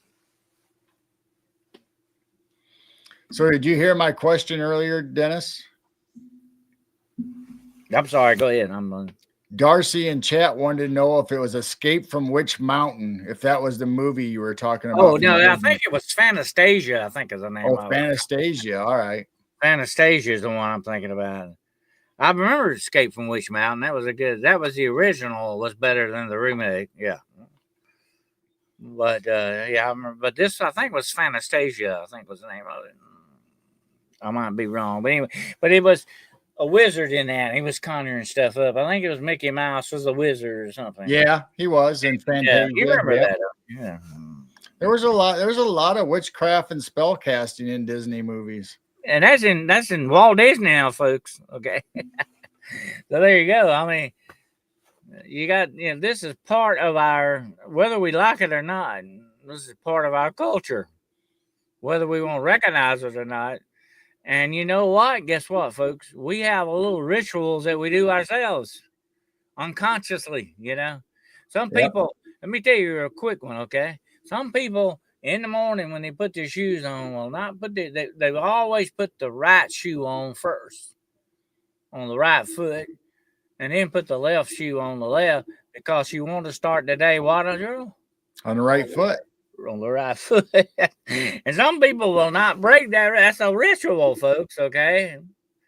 But some people will not break that, And so our superstitions are directly tied into rituals, a lot of them, Do this or do that, If a black cat crosses your path, you're supposed to put a cross on the window, and spit. That's what a ritual, a protection ritual. That's what it is. And Gerald and I like this guy. He does a lot of poetry. I can't think of his name. I think his last name is Moore. Anyway, he does these real dark poems and stuff. We like him, and we got to get his book. Anyway, he talks a lot about conjuration. In these things. Right. And it's like a lot of these nursery rhymes are what? Ritual conjuration type thing. It's weird when you think about it. Even the nursery rhymes are kind of tied. Yeah. I mean, it's crazy to think about a Victorian or nursery rhymes that we told our kids, whether it was Grimm fairy tales or whether it was Mother Goose or whatever, that they all had death and spells and all kinds of stuff in it. Well, you remember Ring Around the Rosy, Pocket Full of Posies? We all fall down. You know what that really is, folks? That's talking about the plague. Because you got like a rash from the plague before you died, Right. That's the pocket full of posies. Posies were kind of like a synonym for rash, okay? What they're talking about, people falling down here, they're talking about the plague killing people. That's a nursery rhyme. Think about it. This is dark stuff. It's a lot darker than you think. And there's another one, about the pussycat, where have you been? I've been to London to see the Queen. What did you do there? I killed a mouse under a chair. Now that right there is an assassination that went on. Okay. Yeah. She got rid of one of her court people, and that's what that's all about. Yeah, these things are dark, folks. Yeah, and you're telling your kids, bedtime stories or lullabies, and it's all about this dark and evil and spell castings. Yep. Peter, pumpkin eater, had a wife, couldn't keep her, and put her in a pumpkin shell, and there he kept her very well. That right there is sort of a ritual, folks. Kind of like a spell being cast. Okay. These things, it's wild. It's wild when you look at it and think about what the real true meaning behind some of this stuff is, Yeah. By the way, that was sort of a wife abuse, wasn't it? What do you think about it? Definitely holding somebody captive against their will, I would suppose. Yep.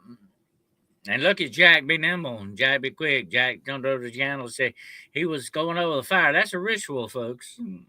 Yep, fire dancing. Yep. Fire dancing. Yep.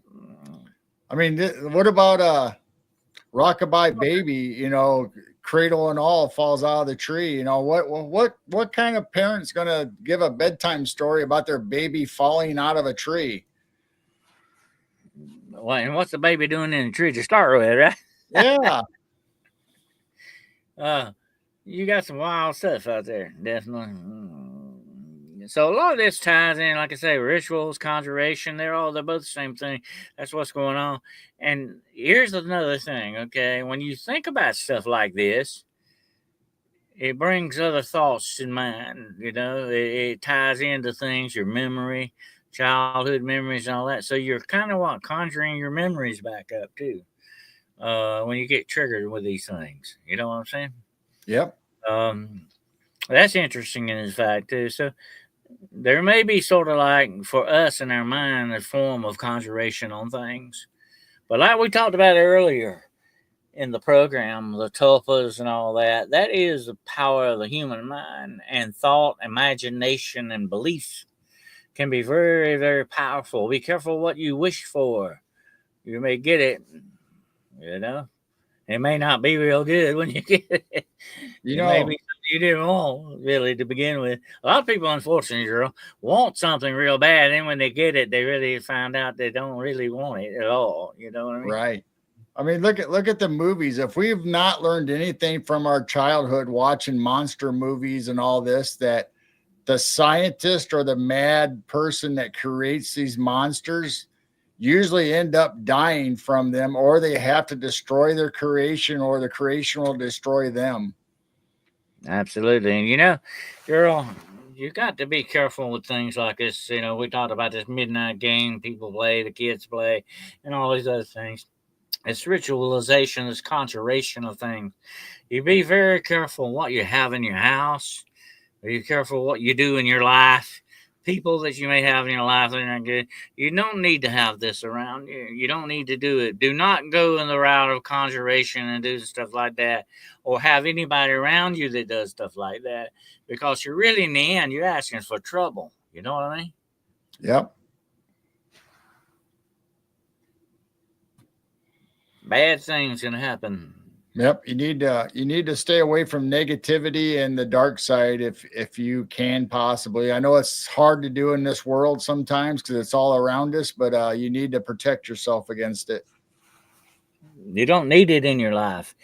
I'm gonna tell you something, Gerald. I said something on this little show somewhere the other night, and I do a lot of shows. As a matter of fact, I'm gonna be doing one very soon with the Duchess Danielle Diva Borzon, talking about some of this end time stuff. But here's the thing you gotta think about. Okay, life is hard enough on us all. Okay, we all got stuff going on.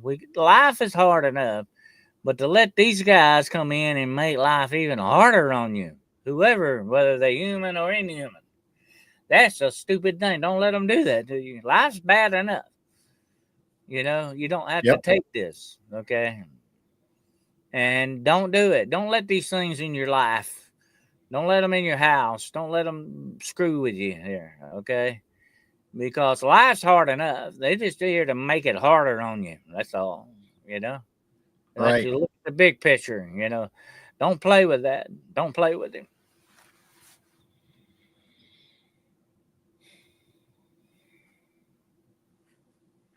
I think one of these times we're going to have to do the true meanings of nursery rhymes. I think that's a good subject. Yep. Well, I mean, we all have a. I'm not saying life is hard, killing everybody and all that. But I mean, life ain't a picnic. A lot of times, for a lot of certain situations come up and all that. Uh, they blindside us sometimes. Things are hard out there. Okay, we have a hard time. We have to pay for groceries. We have to do this. We have to make sure we got to do it. And we had to grow up and become adults. Okay, and that was when life got really hard. And that's the way it goes. But there are factors out there to screw with you, make it even harder, and even destroy you. Right. And that's what you don't want to mess with. Be Be on the positive part of it. Don't think about the negative. Don't deal with the negative. That's what I've had, as a demonologist. I've told a lot of people over the years. Don't let the darkness in your life, and you won't have to worry about it. Right.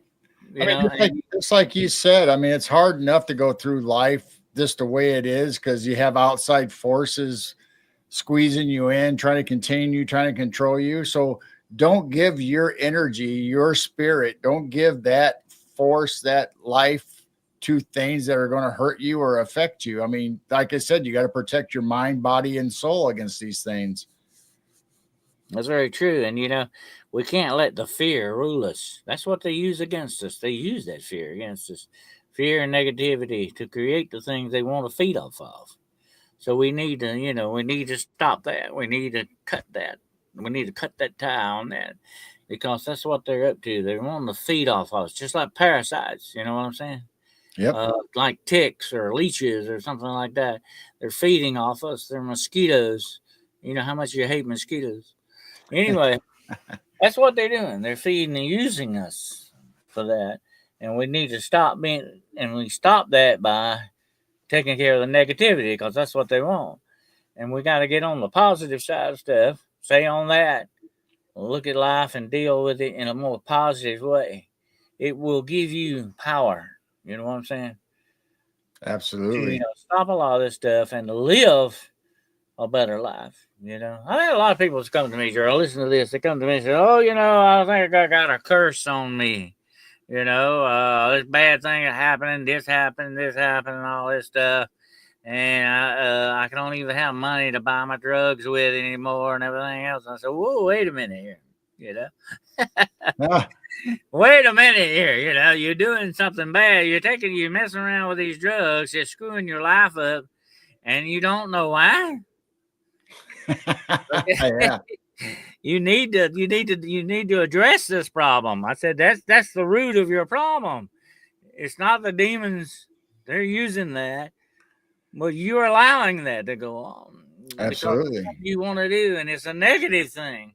Okay, we got to get away from doing the negative stuff here, folks, and do the positive stuff. We got to get away from the negatives, and the best way to distance yourself from the negative is to do positive things, Yep. do good things, do right things, think good things. Okay, Right. watch good movies. Go to good places, hang out with good people. Okay, uh, you're gonna have a much better experience that way, because usually when you get on the positive side of things get positive. But if you get on the negative side of things, what do you expect? You know? Right. I mean, just like I said earlier, don't use your energy or your spirit to enhance the dark side or that. I mean, that's hard. It's hard, like we said, it's hard enough going through life the way it is, staying positive. But once you let that control go, That's you're true. letting that control you. Once they start sucking that energy out of there, there's less of you and more of it. They're like vampires feeding off of you. And here's another thing, you got to think about. When it comes to doing positive negative stuff, the darkness is always waiting to put a hook in you. Because you got a little darkness in you. We all do. Okay, inside of us all, there's an animal waiting to be turned loose. Okay, but it's our job to keep that animal under control. You know what I'm saying? Right. But the darkness wants to hook into that animal and bring it out and pull you into the darkness, further into it. That's the way it works. That's the darkness on the outside you're all talking about here. Okay, not on the inside. But it wants to use that darkness on the inside of you to get a better hold on you. Yep. And you can't let it do that, because then it will really screw you up. And let me tell you something, okay? And everybody that knows, Earl knows this, everybody knows this, okay? The further you walk into the darkness, the harder it is for you to come back. Whenever you cross that line into the darkness, You're playing with a bad situation. You may not come back. Some people have come back from it, but they were very lucky and they didn't really go as far into it as some people do. And the further into it you go, the deeper into that darkness you go. The closer you get to that point of no return. Right. I mean, just like we've said many times, darkness cannot exist in the light. So if you are a happy person, high vibration, you have lots of love, especially for your creator or whatever term you guys want to use. If you have your faith placed where it properly should be, darkness cannot exist in you. But if you willingly give up that choice and start drifting towards the dark, like Dennis says, once you cross that line, it's hard to get back. And guess what? Positivity attracts positivity. Love attracts love. Evil attracts evil. So what do you want to receive? And though, the sad thing is, Gerald, some people like that darkness. Some people want to embrace that darkness.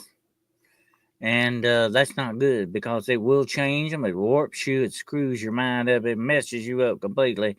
If you embrace that darkness, what do you think is going to happen? It's not going to be good. It's not going to be a good thing. But some people do that because they want power, because they want the money, or whatever the situation is.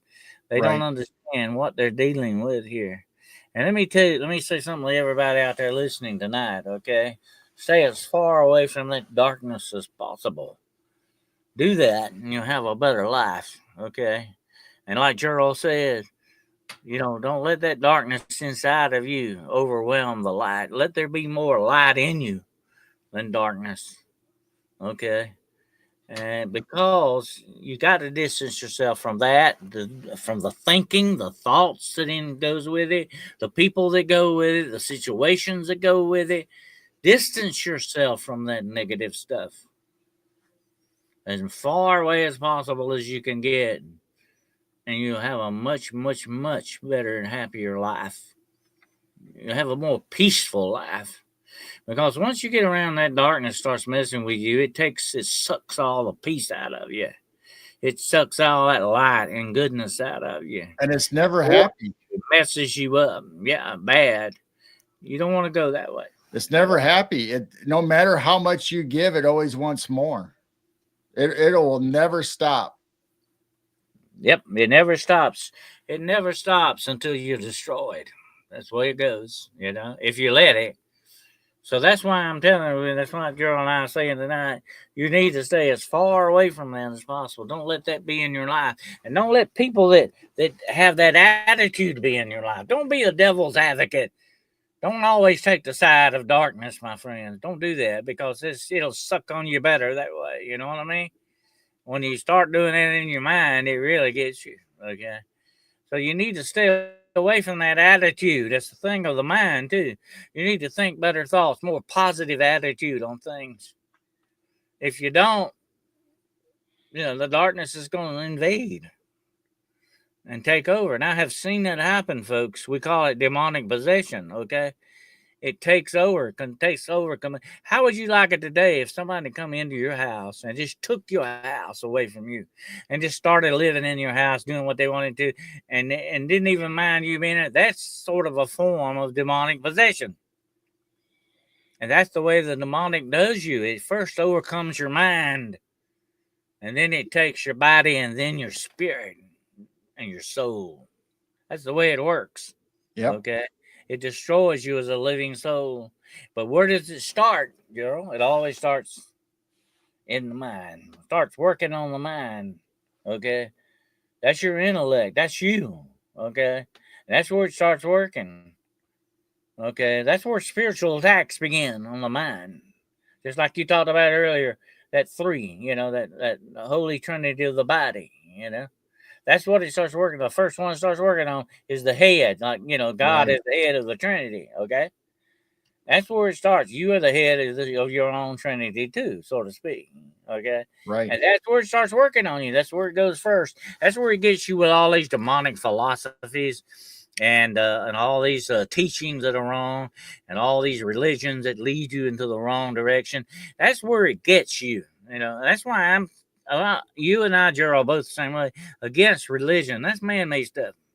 Okay, and it can warp you, causes people to go to war and kill people and do all kinds of stuff. Don't go that route. Have a real relationship with your Creator. Right. But it's only through His Son that you can do that. Because what did He say? I am the way, the truth, and life. Nobody comes to the Father but by me. That's the way to go. That's the bridge you take to God. Okay? But you got to do that. Right. You got to take that bridge. You got to, and it starts here with the mind. It starts with your attitude on things. And that's where they attack you. So be very, very, very careful what you listen to, what you think you believe. Don't be a devil's advocate. Don't get on the side of darkness. You know, I'm going to tell you a quick story, girl. I used to know a guy, and he was mean as the devil, okay? And I do mean that literally, okay? Because this guy, if you look at this guy, he was demon possessed, definitely. And he was an atheist. He would go into churches and disrupt services. Yeah. Okay. He would do these things. I was in a church one time when he did it. Okay. Come into church, sit down in the middle of church, open a can of beer, and started cussing everybody out. Yeah. Right in the middle of the church service, okay? All right. This guy was so bad. We used to have a joke about him. He's dead now. He's gone now. And I know where he's at. But anyway, we used to have a joke about if you don't know if you're really undecided what's wrong and right, then look at him. If whatever he does, you do the opposite of it. That's all you had to do, okay? So that's the way you got to go, folks. Do the positive, do the right thing. Keep that in mind. Don't get around these kind of people. Don't do these things. Stay positive. Stay on the right side. Have the kind of right relationship you need with your Creator. You'll be okay. Okay. That's the way you need to go. And let me tell you one more thing, okay? And I'm not preaching tonight, okay? But let me tell you this. When you have a right relation with your Creator, you are in the will of your Creator. And that's what, and what did Jesus say? You know, everyone's not good. Whoever does the will of my Father. Okay, that's where you want to be. Okay, that's where you want to be. Yep. We all have, like we said earlier, we all have free will. So choose the light over dark. Because once you give consent, once you invite that in, that's why a lot of these folklores, a lot of these sayings say you have to invite it in. And that's very true. They cannot do nothing to you unless you allow it, unless you invite it. And once you just start opening that door, even if it's a crack, it'll start creeping in and the door will get wider and wider and more will come into your life. And that's what we talk about with the demonic many times, Earl. They're opportunists. You know what an opportunist is? Somebody always waiting for an opportunity. Yep, that little crack in your armor. Yeah, and if you crack that door just a little bit, boy, they'll be in. Okay, that's all it takes. You know, so we have to be very careful with that in our lives, and especially conjuration of things. You don't want to do that because you don't know what you're letting in that door when you open it. You know, but some people think they know. And here's the foolish thing: I've seen this go badly wrong, girl. People think they can control these things, but they really can't. That's a lie. That's the biggest lie of all. They tell you you can have control over these things. You don't really have control. They have control over you. Yep. That's the problem, you know. So you don't mess around with this stuff because it's going to lead to a bad ending, no matter which way you look at it, especially when it comes to conjuration and the ritualistic things attached to conjuration, the things that go on with that. Who knows what may be in it? And like I said about that, bottomless pit the other day, there are dimensions out there. There are a lot of dimensions. Who knows what's in them? Who knows what we're messing with here? And we don't want to go that route, definitely. What's your final thoughts on this, Gerald? Well, like we talked about at the beginning, whether these things are conjured or manifested by us, they can become real. If they are already not real, they will become just as real as a flesh and blood creature living in your mind. So you got to be careful, like we said, what you invite in, what you accept, and what you believe. That's very true. Words of wisdom. And let me say this, okay? Do not step over into the darkness, no matter which way, not with your life, not with your mind, not with your thoughts, not with your neighbor's cat. Don't step into the darkness, okay?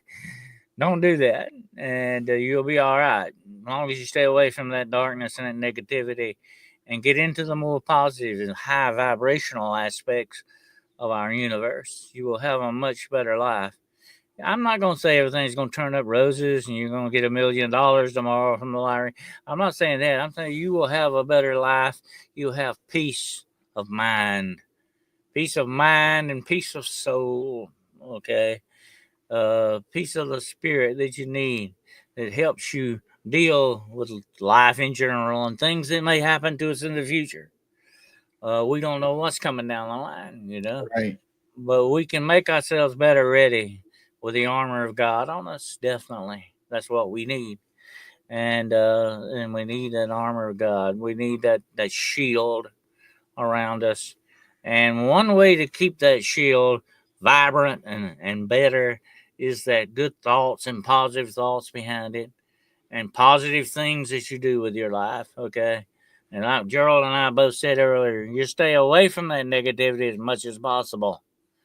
That's what you want to do. And you certainly don't want to deal with negative things outside of all this in the Right. darkness, waiting to mess with us. We don't want to definitely deal with that. And who knows, one day when you are out in the woods and you run into something like Dogman and Bigfoot and all that, it might just leave you alone if you have that high vibrational thing going on here. You got a better chance if you ever run into one of these conjured cryptids or something. You'll have a better Yeah. chance.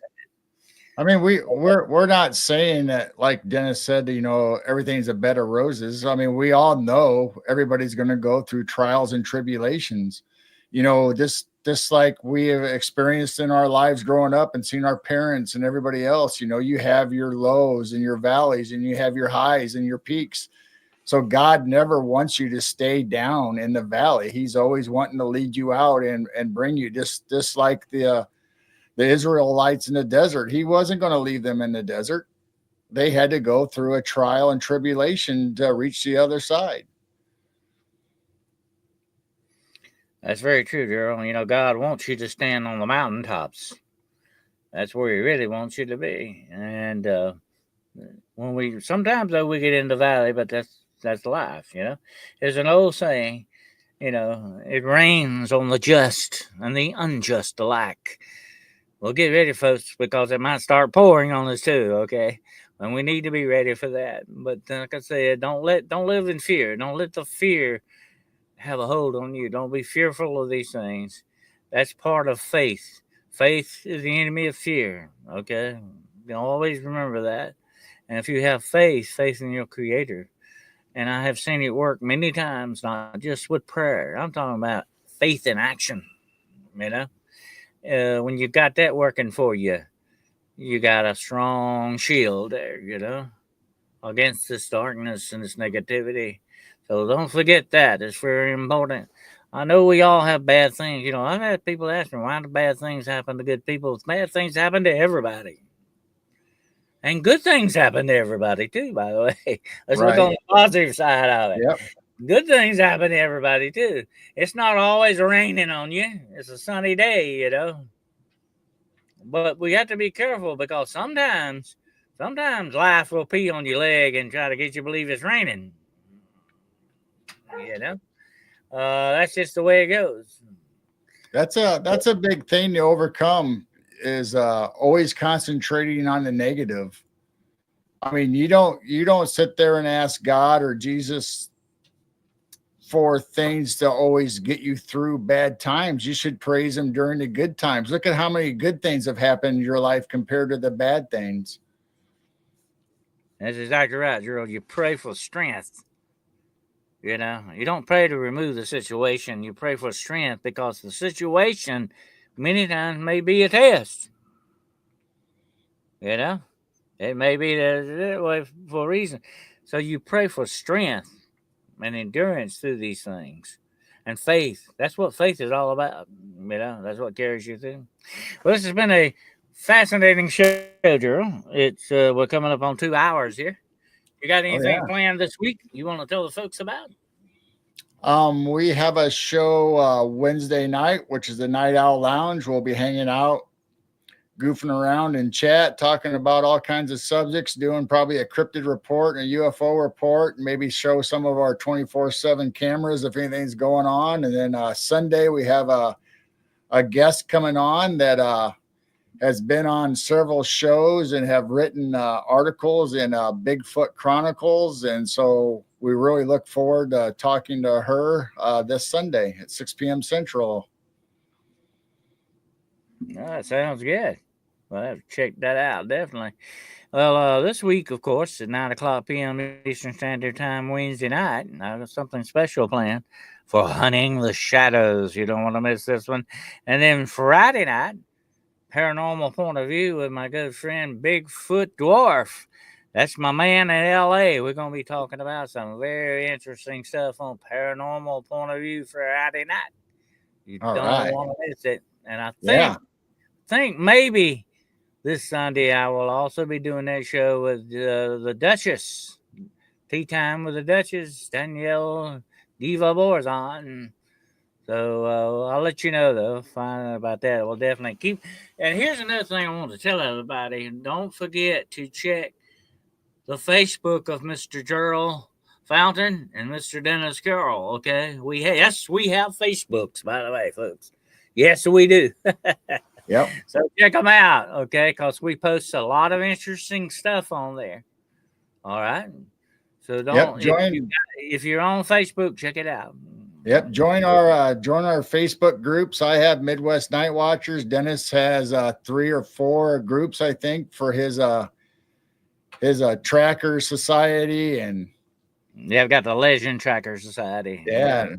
Hunting the Shadows, and you're on other formats also, and so are we. So look us up, me and my wife Jane, on Midwest Night Watchers on social platforms and Facebook and TikTok and Instagram. And Dennis, he has Hunting the Shadows and all that as well on his socials.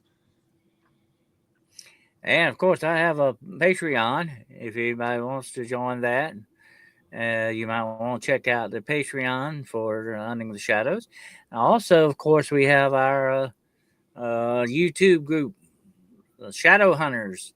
That's wide open too if you want to join that. And as a matter of fact, I'm going to be dropping a video on that very soon. Next video is coming up, and I think you don't want to miss this one because it's going to be very interesting. So go check it out and make sure. And of course, don't forget, Gerald's got a store. Yes, he has a store. Okay. Tell them about it. Yeah, so me and Jane, Churro Sounds, we started a store. It has Midwest Night Watchers. It has our logos from the Night Owl Lounge, Churro Sounds. We added a couple. We got some Bigfoot. We got some Bigfoot T-shirts in there and Dogman, and we're gonna be adding some more, and that's called the American Legend line. And we also added Jane's great uncle, who did a newspaper column, a regional newspaper column, and he talked about UFOs and paranormal. We've been reading those on Wednesday nights. So we took that logo and we also put that on a T-shirt. So look for that in our shop. All right. That's a perfect place to shop for my presents, folks. Anyway, that sounds good. Of course, you don't take personal checks, right? Nope. It's all handled through the website. So leave me out of it. I'll tell you what, I'm hung up. I'm going to tell you something, Gerald, you might want to check out. Everybody out there listening, I am hung up on creature features on YouTube. You need to check it out. It is a trip. I mean, I really like the horror host on it. It's just about the old horror movies, Yeah. on TV. Some of that stuff is pretty good. Nothing real bad, but It's really a great show. Creature Features. I like it. Of course, when he always say, guy on there is called. It's like a washed up rock singer. Okay. Yep, I've seen them. British rock singers. It sounds like somebody you know, like maybe an You Osborne. talk. Yeah, You but talked anyway, about that. You talked yeah, about that Friday night, and yeah, I told you I remember in the 70s and 80s that we had acre creature features, yeah. and it was Well, the now same way. there's been several different creature features, Cheryl, and going back to the '70s, I think, and I think, but the ones that come out of California at that time, there were different ones across the country. You know what I'm saying? Right. And that may be what you saw, probably. I don't remember when I was a kid. I don't remember creature features. We had Mine other ones. Mine was in the 70s and it came out of Iowa. It was a window company, and it was kind of like a show where they sold their windows, but then after the commercial breaks selling you windows, they would show you part of a movie. Then it would come back for another commercial for windows. But they had vampires and cartoon characters and stuff in between for comedy. Then they'd show you the old horror films. Yeah, that sounds interesting. That's a local kind of thing. Yep. Yeah, but now this creature features is on now. You need to check it out. It's really good. I mean, they have good characters on it. There's a woman on there called Tangela.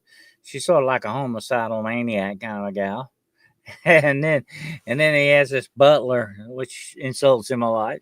So it's really funny. I mean, I enjoy watching them more than I do the movies. Okay, but I like it. He has a fake British accent. Okay, but I like it. Stay tuned.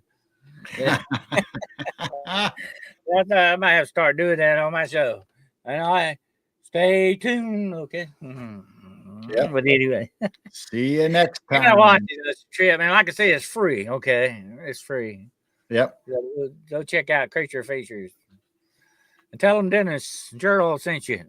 We also on Friday nights at midnight we had Monster Madness that would show up on our TV, and they'd show all the creepy stuff. Yeah, we had something like that similar where I would call Shock Theater. Oh yeah, and it had a lot of the. What I like to watch was the old Universal monsters on there. You know, all of them, and maybe some of the I call them drive-in movies. You remember the drive-ins? Yep. B And movies. those are the kind of movies they used to play at drive-ins, the crazy stuff. But anyway, that was takes you back. As a matter of fact, girl, in my museum here somewhere, I actually have a speaker from a drive-in. I also have. Had to put the speaker in the window. You know, remember that? Yep, I have two of those also from a A lot of people drive-in. drove off, broke the window. Yeah, at the end they forgot to take them off. But I have one of those actually. Yep, I have one too. Mine still still works. It's still got the wires on it. I could wire it up and actually use it. Yeah. You know, you can buy a brand new one, and they have them where they're hooked up to Bluetooth, so you can have your phone play. Oh yeah, your I've got music over that speaker. Yeah, I got one. Bluetooth speakers. Funny how popular the '80s is now. Yeah, well, I tell you, people getting nostalgic for the '70s and '80s. I do. I mean, I had to live them too. It was kind of an interesting time. There's a let me tell you the name of that. There's another you can stream this. It's called Retro TV. You Yep. can stream it. Yeah, they got a lot of old TV shows on there and everything. It's very much, and one of them is the I don't know if you remember this soap opera. It's called The Doctors. I don't know that one. I saw it the other day. I watched a little bit. It's like a time machine. You know what I'm saying? Going back to the '70s and the hairdos and the stuff that they use. I just find it amazing some of the stuff that we were using now. It's worth a fortune. Did you know? Let me tell you this right quick. Did you know that you remember the swizzle sticks that McDonald's used to have? Yeah. For your coffee, you know? Yeah, had the M on it. It'd be tiny spoon, you know. Yeah. You know how much those things are worth now? They selling those things on eBay for $10 a shot. Same thing with the old little tinfoil aluminum ashtrays with the McDonald's logo in the middle of them because everybody crushed them up and threw them away. Those are hard to find. Mm-hmm. I like. I would love to have somebody I knew one time actually had a collection of ashtrays. The Burger King had ashtrays too, like that. Yeah, I remember those. And people kept some of those things. They're worth a fortune now. People will pay a lot of money for this retro stuff, folks. You know, they love it. I don't know. It's wild. Also, there's the swivel sticks, and I have a couple of them. Playboy. You remember Playboys used to be a big thing. Yep. I mean, they had clubs everywhere. Not just the magazine, but they had clubs, men's clubs, and all that. They had all kind of Playboy merchandise. I got a couple of the twizzle sticks that went in the drinks. You know, and it's got the little bunny on the end. Yeah, it's worth a lot of money, man. Yeah, McDonald's had ashtrays. Everybody had ashtrays. But I do. I would collect ashtrays. That would make a good collectible item if you could collect ashtrays and things like that. Yeah. From hotels, every hotels had their own, ashtrays. Everybody had their own stuff. I remember. I'm so old, okay, folks. I remember when hospitals had ashtrays. Okay, they had them outside the room. I remember it well. Doctors' offices. Yep. Yeah, the whole restaurant was a smoking section there, John Fortman. Absolutely. Everybody smoked everywhere. And it didn't seem to bother them, But of course, I could never eat with somebody blowing smoke in my face. Even when I smoked, I didn't do that. But some people, that's the way it goes. They don't think about anybody else but themselves. That's the way they live. We had a smoking area when I was in school. Got any last thoughts on any of this, Gerald? No, I just hope everybody enjoyed the show. And, like we said, try to concentrate on the light and good and protect yourself against the darkness. Speaking of Playboy, I actually had a guy gave me one time a big box of Playboy magazines. And I sold them to another guy. They were collectibles, I actually sold them. They didn't give me a whole lot for them. But I probably thought if I'd have hung on to those things, the longer you keep them, the more valuable they become. That's the way it goes. Maybe I made the wrong decision. So I did not get Scott just happened to give me these. Okay. I didn't ask for them. He said, "Here, you want these, And they were in the box. And I said, "Well, yeah, I'll take them." He was giving me some other stuff, I said, "Yeah, I'll take them, I guess." And, and then I had a guy say, "Hey, you ought to sell those things. I know somebody to buy them." So that's who he hooked me up with. The guy bought them. I said, "Well," but it went back like to the 70s, definitely. Yeah. All those magazines were old. Yeah. But anyway, it's been a great show, folks. We really appreciate you being here. Appreciate your support for us and all that. And keep watching The Road Less Traveled and see what we come up with next, okay? And we appreciate you being here. And stay well out there. And look for that peace you need to combat that negativity, okay? And deal with that, definitely. But we appreciate you being here and putting up with us for what now? It's been a couple hours. A little over a couple hours there. So we appreciate you, your time and effort and your support. So keep tuning in to The Road Less Traveled and journey with us down that road, okay? We appreciate you being here tonight and take care of yourselves. Hope you have a fantastic week. Don't do anything Gerald and I wouldn't do, but if you do what we do. Don't try to get away with it, okay? But anyway, we appreciate you being here and your support, definitely. It means a lot. And the show is finally beginning. Last Child was starting to get a little bit more people and getting a little bit more action. So that's good. That's good. We want to keep it up. Absolutely. So we thank you so much and we appreciate it until we get together again. Don't forget to bon chance. That's good luck. And take care of yourselves. And Godspeed until we get together again, my friends. Love and peace, everybody. Good night.